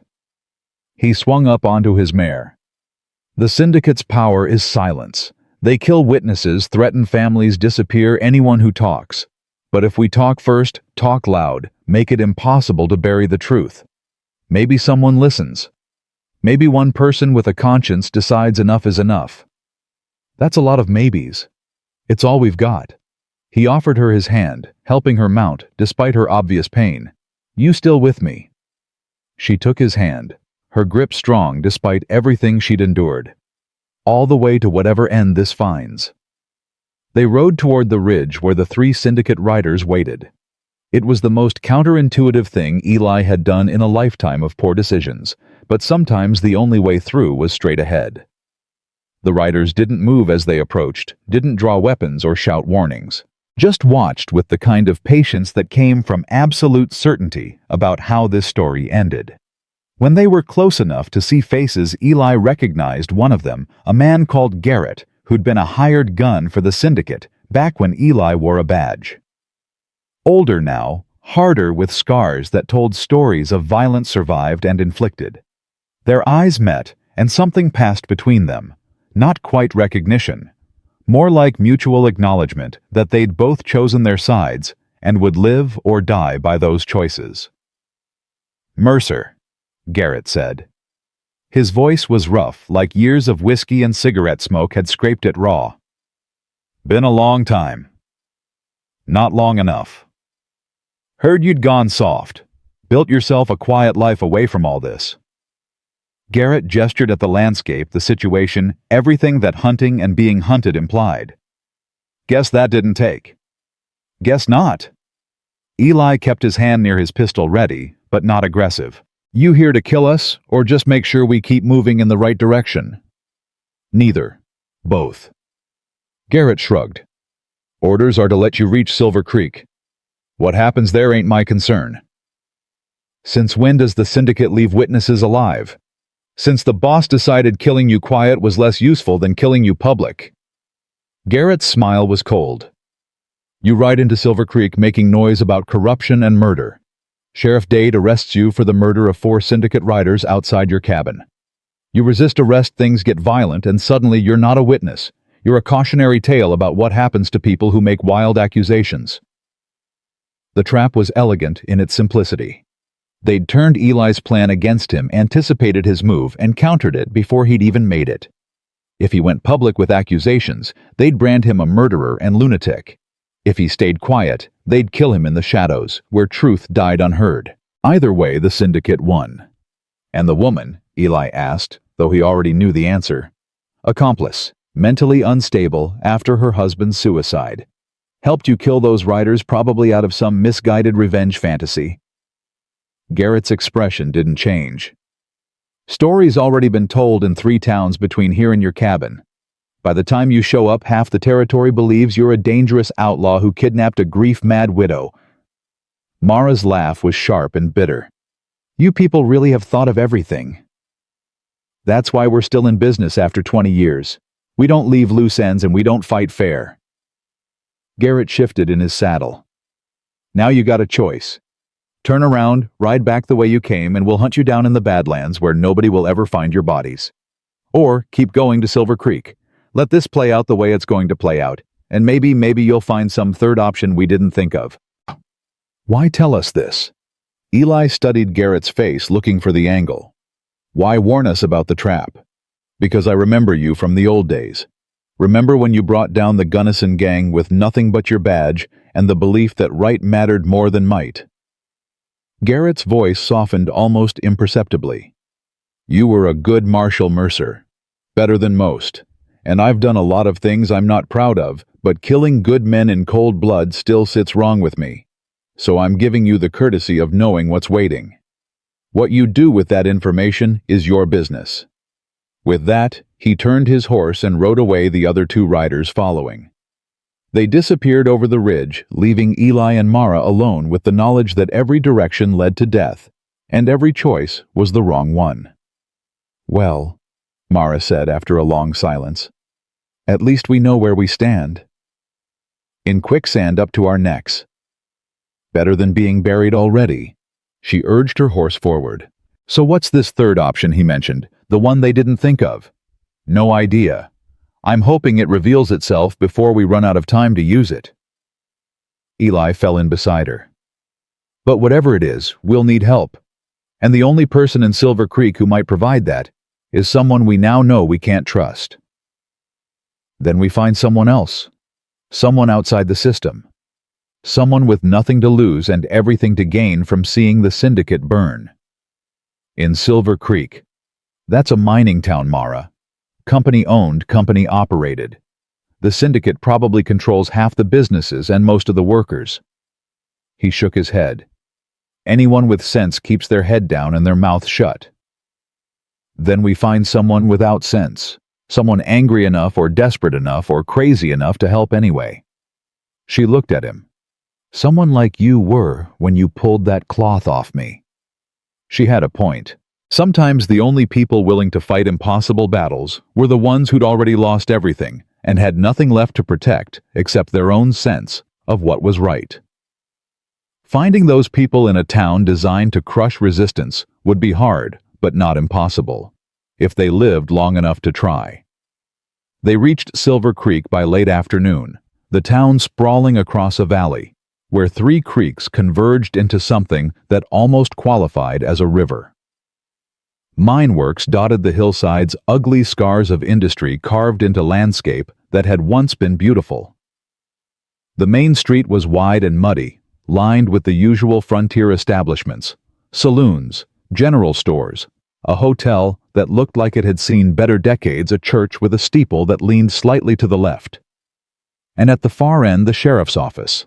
Single-story stone foundation bars on the windows, a flag hung limp in the still air, and outside the door stood a man Eli assumed was Dade, tall, clean-shaven, wearing a badge that caught the afternoon light. He was talking to 3 men who wore the unmistakable marks of syndicate enforcers. Even from a distance, Eli could read the body language. This wasn't lawman questioning suspects. This was employee receiving instructions from management. Garrett wasn't lying, Mara said quietly. Dade's one of them. Yeah. Eli's hand moved to his pistol, checking without thinking. Question is, do we ride in anyway, or cut our losses and run? Where would we run to? You said it yourself, they own this whole region. Every lawman, every judge, every person with power.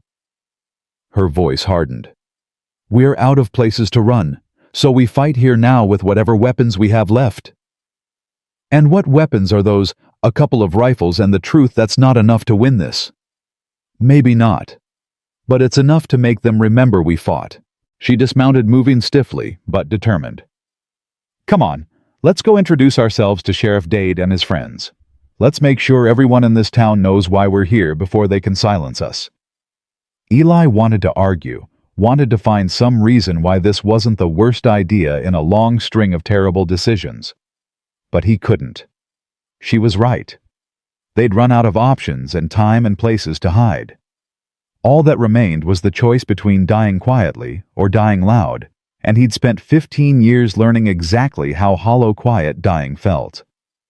He dismounted and walked beside her down the main street. Heads turned as they passed. Whispers followed in their wake.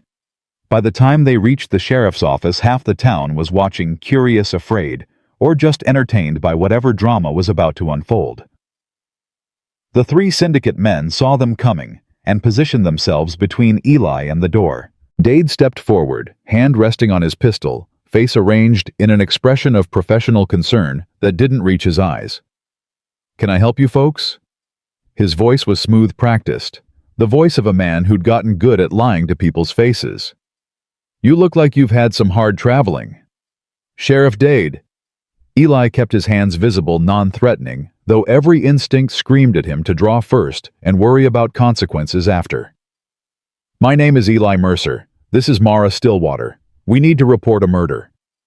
Something flickered across Dade's face, recognition, maybe, or calculation. A murder? That's a serious accusation, Mr. Mercer. Who was murdered? Sheriff Thomas Brennan, 3 nights ago outside his home, hanged by 5 men wearing masks made to look like suicide. Mara's voice carried clear and strong, pitched loud enough that the growing crowd could hear every word. I witnessed it. I can identify the men responsible, and I can tell you who ordered it. That's quite a story, miss. Dade's expression didn't change, but his hand tightened on his pistol. "But I'm afraid there's been some mistake. Sheriff Brennan died by his own hand. It was investigated thoroughly.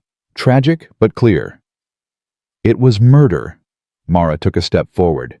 "And you know it was murder because you're one of them. You're syndicate. You helped cover it up." The crowd noise changed, surprised murmurs, sharp intakes of breath.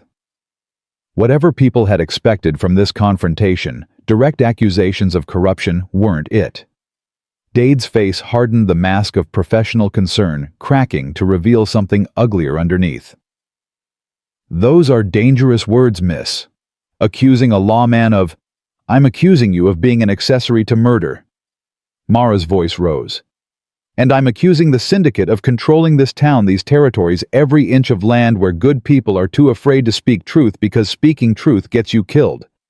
Well, I'm speaking it now. I'm saying it loud and clear so everyone can hear. Sheriff Brennan was murdered because he tried to stop the syndicate's trafficking operation. And you're helping them get away with it." For one perfect moment, everything balanced on a knife's edge. The crowd was silent, watching, waiting to see how Dade would respond. The syndicate men had their hands on their weapons, ready to end this in blood. And Eli stood beside Mara, knowing that whatever happened in the next 30 seconds would determine whether they lived or died, whether truth survived or was buried along with their bodies. Then a voice spoke from the crowd. "I believe her." Everyone turned. An old man stepped forward, bent with age, face weathered like old leather, but eyes sharp and clear. "I'm Joshua Grant. I've lived in this town 40 years, watched the syndicate sink their hooks in deep, watched good people disappear for asking the wrong questions. And I believe every word this woman just said." Another voice joined his, "So do I." A woman, this time middle-aged, wearing an apron stained with flour. "My husband was a miner who tried to organize a union. They found him dead in a collapsed shaft, called it an accident. But I know better. I've always known." More voices. A young man who'd lost his brother to syndicate violence. A shopkeeper who'd been forced to pay protection money or lose his business. A widow whose husband had witnessed a killing and paid for it with his life. One by one, they stepped forward, adding their voices to Mara's speaking truths that had been locked behind fear for too long.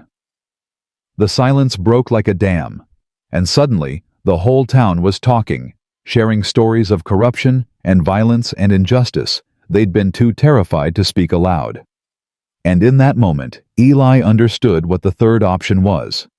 The one Garrett hadn't anticipated, the one the syndicate couldn't plan for. It was people. Ordinary people who'd been beaten down and silenced, who'd swallowed their anger and buried their truth, because speaking meant dying. But seeing someone else speak first, seeing Mara stand defiant in the face of certain death, it gave them permission to remember they were more than victims. They were witnesses. And together their voices were louder than any threat. Dade's face went pale. The syndicate men looked at each other, uncertain now, their easy confidence shaken by the sudden uprising they hadn't seen coming. They could kill Eli and Mara, but they couldn't kill everyone. And everyone was watching. "This is ridiculous," Dade said, voice tight.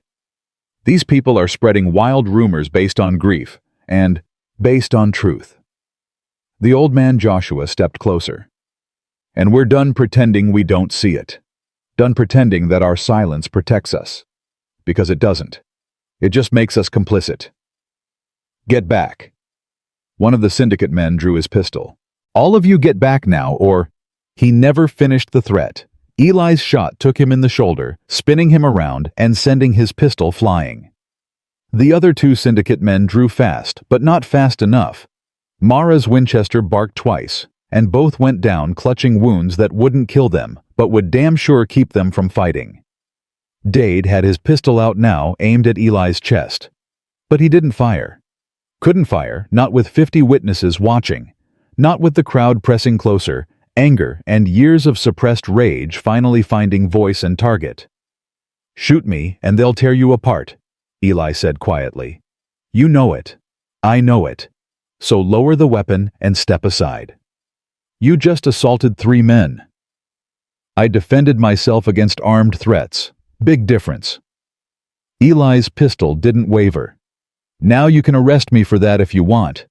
But you'll have to explain to all these people why you're protecting syndicate enforcers instead of investigating a murder, and I don't think that'll go well for you. Dade's hand trembled. The math was simple and brutal. He could kill Eli, but that would spark a riot that would end with him and every syndicate operative in town dead or run out.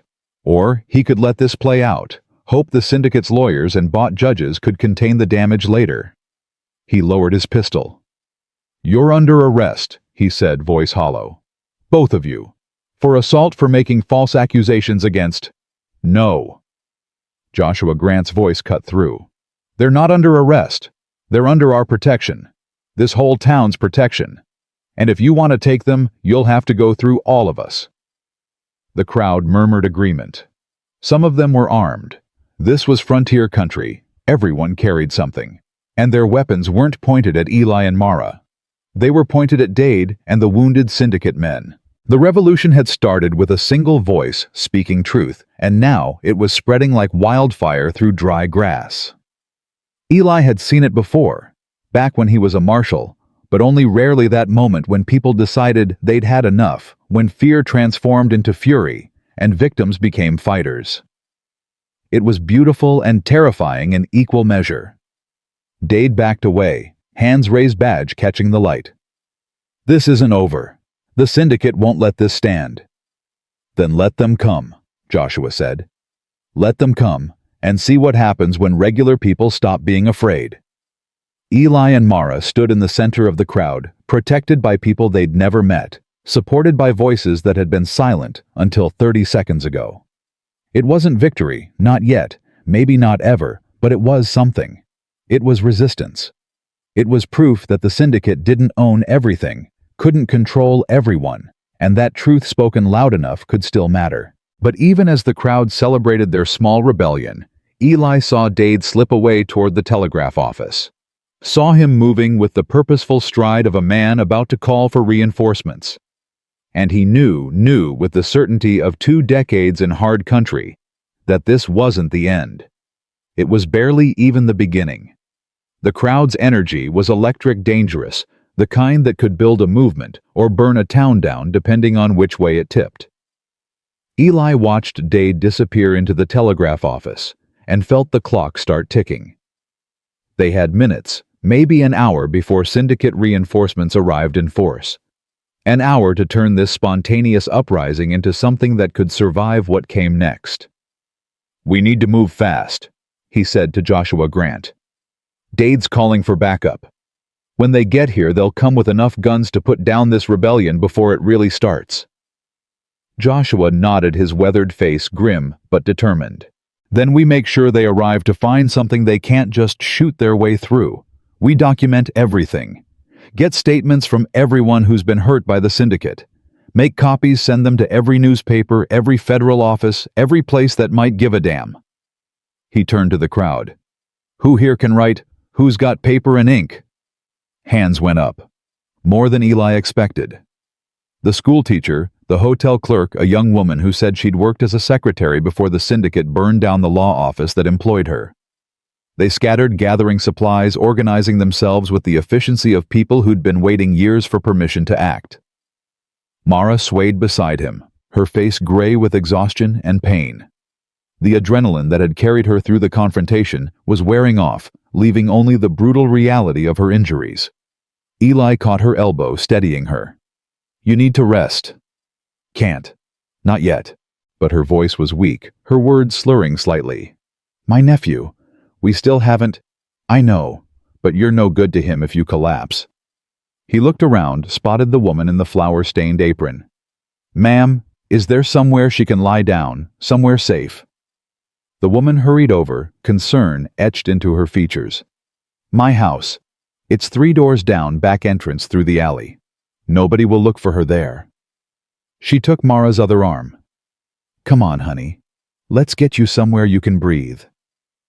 Mara looked at Eli, fear and trust warring in her eyes. Don't leave without me. Whatever happens next, we face it together. I'll be right outside that door. Nobody gets to you without going through me first." He squeezed her hand once brief and fierce. "Now go. Let someone take care of you for 5 damn minutes." She let herself be led away, and Eli felt something in his chest loosen and tighten simultaneously. She was safer behind walls than standing in the street, but being separated felt wrong, like he'd broken some unspoken promise they'd made when they fled his burning cabin together. Joshua appeared at his elbow. "The telegraph operator is loyal to the syndicate. We've got someone watching the office, but he probably got a message out before we could stop him." "How long do we have?" "Nearest syndicate stronghold is maybe 2 hours by hard riding. They'll come fast, and they'll come mean." Joshua's jaw set. "We're ready for a fight if it comes to that. Most folks here know how to shoot. But fighting and winning are different things, and the syndicate's got professional killers on their payroll. Then we need to make sure fighting is their last option, not their first." Eli's mind raced, sorting through possibilities. "They'll expect us to fortify the town, dig in for a siege. So we do the opposite. We send riders out to every surrounding town, every homestead, spreading the word about what happened here. Make this public enough that attacking us means attacking witnesses across 3 territories. That could work, or it could just get more people killed. It's the only play we've got that doesn't end with everyone in this street dead by nightfall." Eli scanned the crowd, picking out faces. "We need fast riders. People who know the trails and can stay ahead of syndicate pursuit. Can you get me 6 volunteers?" Joshua didn't hesitate. He turned and started calling names. Men and women, both people who stepped forward without questioning why or weighing the risk. Within minutes, Eli had his 6 riders, each one mounting up with hastily written accounts of what had happened in Silver Creek testimony, from witnesses, accusations against Dade, and the syndicate leadership. "Ride hard, spread wide, and don't stop until you've told everyone who'll listen." Eli told them, "If the syndicate catches you, you've got nothing they want except information they already know we have. They'll probably let you go rather than create more martyrs. Probably." It was cold comfort, and they all knew it, but they rode out anyway. Eli watched them disappear in 6 different directions, carrying truth like a virus that would spread faster than the syndicate could contain it. It wasn't enough to guarantee safety, but it was something. And something was better than the nothing they'd had an hour ago. The sun was setting now, painting the street in shades of orange and red that looked too much like fire for Eli's comfort. The crowd had thinned slightly, some people returning to their homes to gather weapons, or loved ones, others staying close, because they sensed this was where history would be made or broken. Eli checked on the 3 wounded syndicate men. They'd been disarmed and moved into the general store, watched by a rotating guard of townspeople who looked eager for any excuse to finish what he'd started. The men were in pain, but not dying, which meant they'd be able to tell their bosses exactly what had happened here. Exactly how the trap had been sprung and then turned inside out by ordinary people who decided extraordinary courage was preferable to ordinary cowardice. "Mercer," one of them, the youngest, called out as Eli passed. "This is a mistake. You know that, right? You can't win against the syndicate. Nobody can." Eli paused in the doorway. "Maybe, but at least we're trying, which is more than you can say. We're survivors. We picked the winning side. You picked the easy side. There's a difference." Eli met the young man's eyes. "And surviving at the cost of your humanity isn't surviving. It's just dying slowly while your body keeps breathing." He left before the man could respond, stepping back into the street where Joshua was organizing the defense. Barricades at both ends of town. Shooters positioned in second-story windows. A bucket brigade ready in case the syndicate decided burning was easier than fighting. It was crude but effective, the kind of desperate preparation that might buy them time, if not victory. The woman in the apron she'd introduced herself as Margaret appeared beside him. "Your friend is asking for you. She's in rough shape, but she's got something to tell you. Says it's important." Eli followed her through the alley to a small house that smelled like bread and lavender. Mara was lying on a bed, her ribs wrapped in clean bandages, her face still pale, but more focused than before. She'd been given water and food, basic care that had probably saved her life twice over. "You should see this." She held up a piece of paper, her hand trembling slightly. Margaret's husband worked at the telegraph office before the syndicate forced him out. He kept copies of messages, including this one. Eli took the paper and read. It was a telegram dated 2 months back, coded, but not well enough to hide its meaning.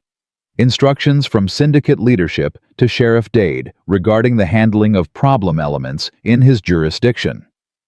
Brennan's name appeared twice, along with references to permanent solutions and asset elimination. It was proof.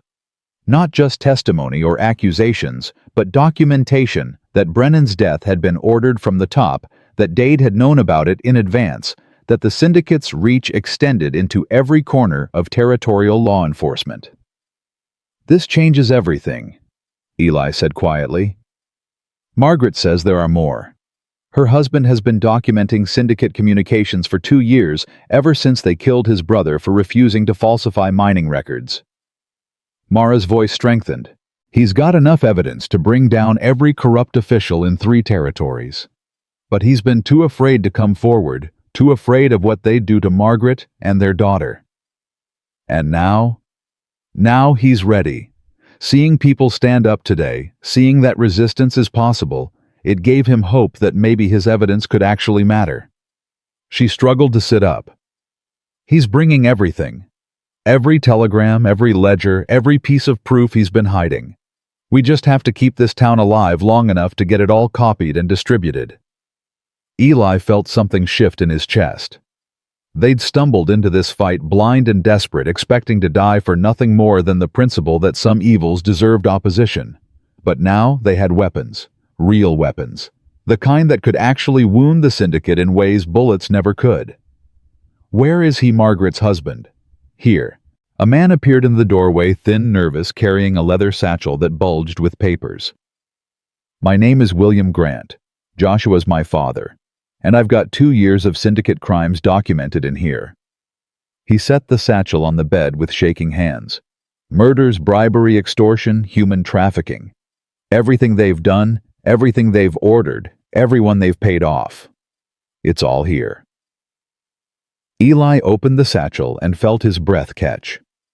Dozens of telegrams. Handwritten ledgers. Letters bearing the signatures of men who thought themselves untouchable. It was an archive of evil meticulously preserved by a man who'd been too afraid to use it until today. "Why now?" Eli asked. "Why come forward after 2 years of hiding?" William looked at Mara. "Because she did. Because she stood in that street and said the things everyone thinks, but nobody dares speak. And I realized that if I kept hiding, kept protecting myself while good people died, then I was just as guilty as the men who ordered those deaths." His voice cracked. "I can't be that person anymore. I won't be." Eli gripped William's shoulder. "Then let's make sure your courage means something. We need to copy all of this. Get it into as many hands as possible before—" Gunfire erupted outside. Close. Too close. Eli was moving before conscious thought, rifle in hand, bursting through the door into the alley. The street beyond was chaos riders pouring in from the east, at least a dozen of them firing into the air and at barricades that were already collapsing under the assault. The syndicate had arrived faster than expected, with more men than anticipated, and the town's hasty defenses were crumbling. "Stay inside," he shouted to William and Margaret. "Lock the doors and don't open them for anyone." He ran toward the fighting, every step carrying him closer to violence he'd spent 15 years trying to avoid. But avoidance wasn't an option anymore. Maybe it never had been. Maybe he'd just been waiting for a reason good enough to stop pretending he didn't care whether he lived or died. Joshua was behind an overturned wagon, firing methodically at the advancing riders. His shots were careful, measured the shooting of a man who understood that ammunition was limited and panic was the enemy. Eli dropped beside him, adding his rifle to the defense. "They came faster than we thought," Joshua said between shots. "They were already on the way. Dade probably sent that telegram hours ago before we even arrived. Eli sighted down the barrel and fired his bullet, taking a rider in the leg and dropping him from his horse. Where's our people? Scattered. Some fell back to their homes. Others are trying to hold the western barricade. Joshua's face was grim. We're outnumbered and outgunned, Mercer. Unless something changes fast, this town burns tonight. Eli's mind raced through options that all looked like different flavors of dying.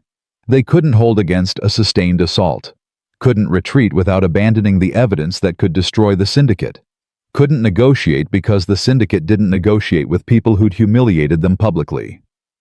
Then he saw Garrett.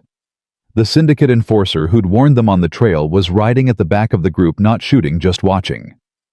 Their eyes met across the chaos, and something unspoken passed between them. Recognition, maybe respect. The acknowledgement that they'd both made their choices and would live or die by them.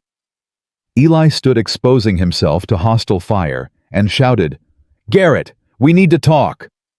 The shooting slowed, but didn't stop. The lead syndicate riders looked confused, uncertain whether to kill the madman standing in the open or wait to see what he wanted.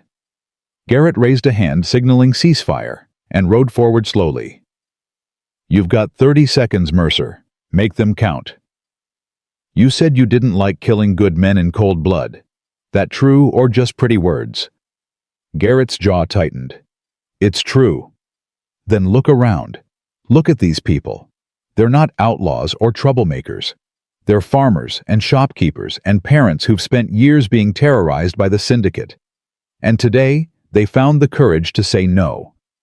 Eli's voice, carried across the street, meant not just for Garrett, but for every syndicate rider who could hear.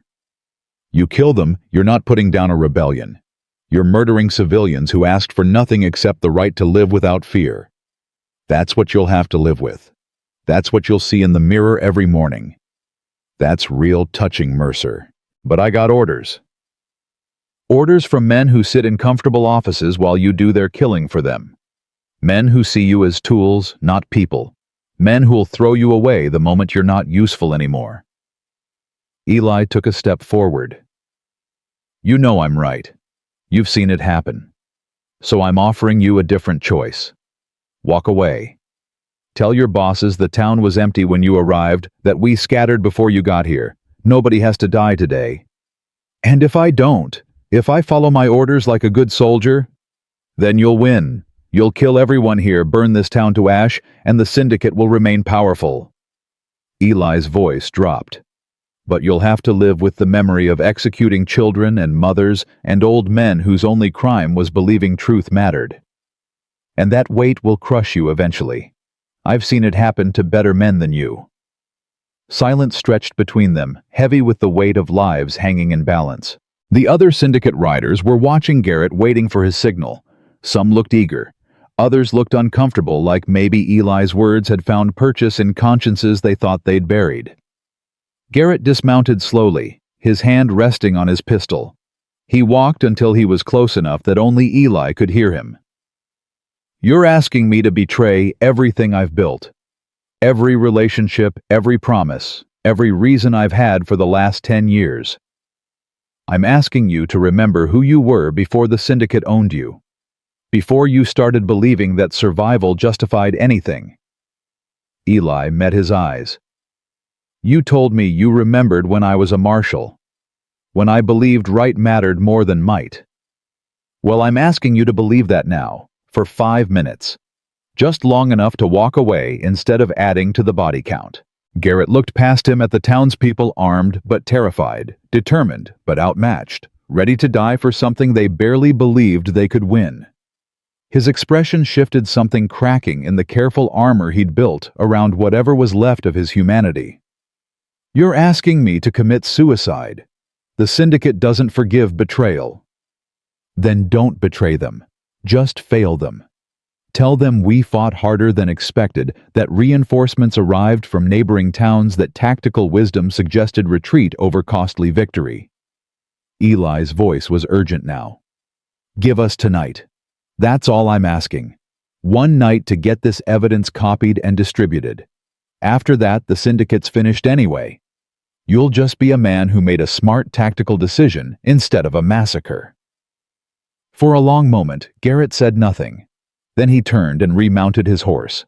Eli's hand moved to his rifle, expecting gunfire, expecting this gamble to end the way all his gambles ended in blood and regret. But Garrett didn't draw. He looked at his men and said, "Town's better defended than intelligence suggested. We pull back, wait for morning, hit them when they're exhausted." He raised his voice. "Anybody got a problem with that?" The riders looked at each other. Nobody argued. Maybe they were relieved. Maybe they'd seen too much killing already. Maybe Eli's words had worked on them too, reminding them that somewhere under the violence and the syndicate marks, they were still human.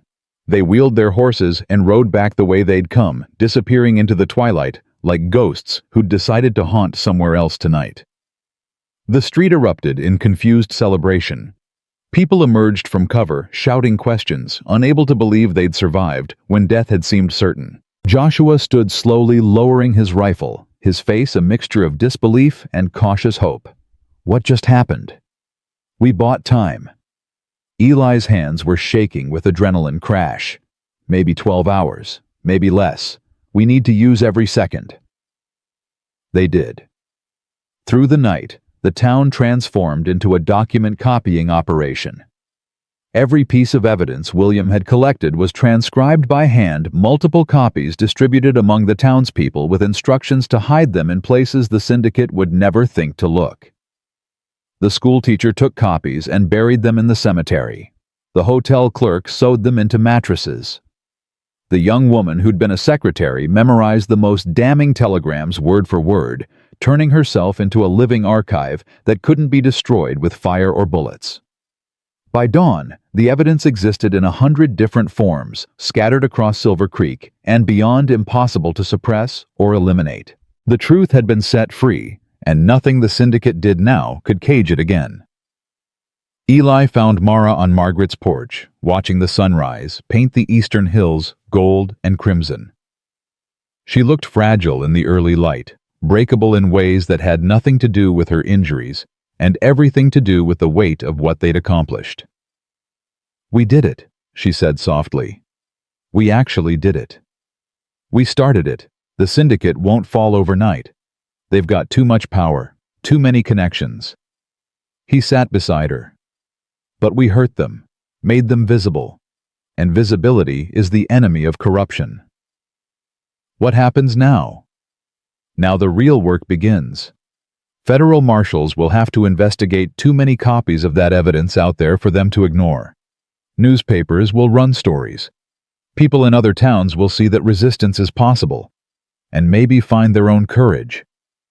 He paused. "And your nephew. We'll get him back. Because now we've got leverage the syndicate can't ignore." Mara turned to look at him, tears streaming down her face.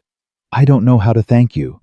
You lost everything, your home, your peace, your safety, because you decided one stranger's life mattered. You were never a stranger. Not really." Eli took her hand, feeling calluses that matched his own. "From the moment I lifted that cloth and saw you fighting for breath, fighting to live, you were something more. A reminder, a reason, a second chance I didn't deserve, but got anyway. What will you do after all this? Don't know yet. Can't go back to what I was. That man died in the burning cabin. Can't go back to being a marshal too old, too tired, too aware of how corrupt the system is." He smiled slightly. "Maybe I'll just stick around, help rebuild, make sure the syndicate's defeat means something permanent. You could use another hand, I imagine. And I've got nothing else calling me." "I'd like that." Mara squeezed his hand. "I'd like that very much." They sat in silence as the sun climbed higher, burning away the last shadows of night. Around them, Silver Creek was waking to a new reality, one where fear didn't have the final word, where ordinary people had proven they could stand against extraordinary evil and survive. It wasn't peace. Peace would take years, maybe generations, but it was hope, and hope was enough to build on. The syndicate would come again. Eli knew that. Evil didn't surrender easily, didn't accept defeat without exhausting every option for retribution. But when they came they'd find a town that had learned its own strength. People who'd discovered that courage was contagious and that silence was never the answer to injustice. And they'd find Eli Mercer, a man who'd remembered that breathing wasn't the same as living, that survival wasn't worth the cost if it meant surrendering your humanity. He'd lost 15 years to grief and isolation, but he'd found them again in the desperate flight of a woman who couldn't breathe, who'd fought anyway, who'd reminded him that some things were worth the risk of caring. In the end, that was the loudest rebellion of all. Not the violence or the evidence or the public confrontation, but the simple, stubborn decision to care about another human being when caring meant risking everything. To lift the cloth when it would have been easier to walk away. To carry someone home when abandoning them would have been safer. To stand beside them when standing alone would have been simpler. Because in the harshest places on earth, in the darkest moments of human cruelty, the simple act of choosing compassion over convenience became revolution. And that revolution, once started, couldn't be stopped by guns or threats or all the power the syndicate commanded. It could only be stopped by people deciding that someone else's suffering didn't matter. And in Silver Creek, on that morning, when the sun rose on a town that had refused to die quietly, nobody was making that decision anymore. They'd learned to breathe freely, and free people Eli had discovered were the most dangerous force in any world built on oppression. The fight would continue. The syndicate wouldn't forgive. More blood would probably be spilled before justice fully prevailed. But standing on that porch with Mara's hand in his, watching a town wake to its own power, Eli Mercer knew one thing with absolute certainty. He'd made the right choice when he followed that whisper on the wind, when he lifted that cloth, when he decided one life mattered enough to risk his own. And he'd keep making that choice every day for however many days remained, because that's what it meant to be alive instead of just breathing. That's what it meant to matter. That's what it meant to be human in a world that tried so hard to make humanity impossible. The cloth had lifted. The truth had been spoken. And in a dying western town where hope had seemed extinct, both had been reborn stronger than before.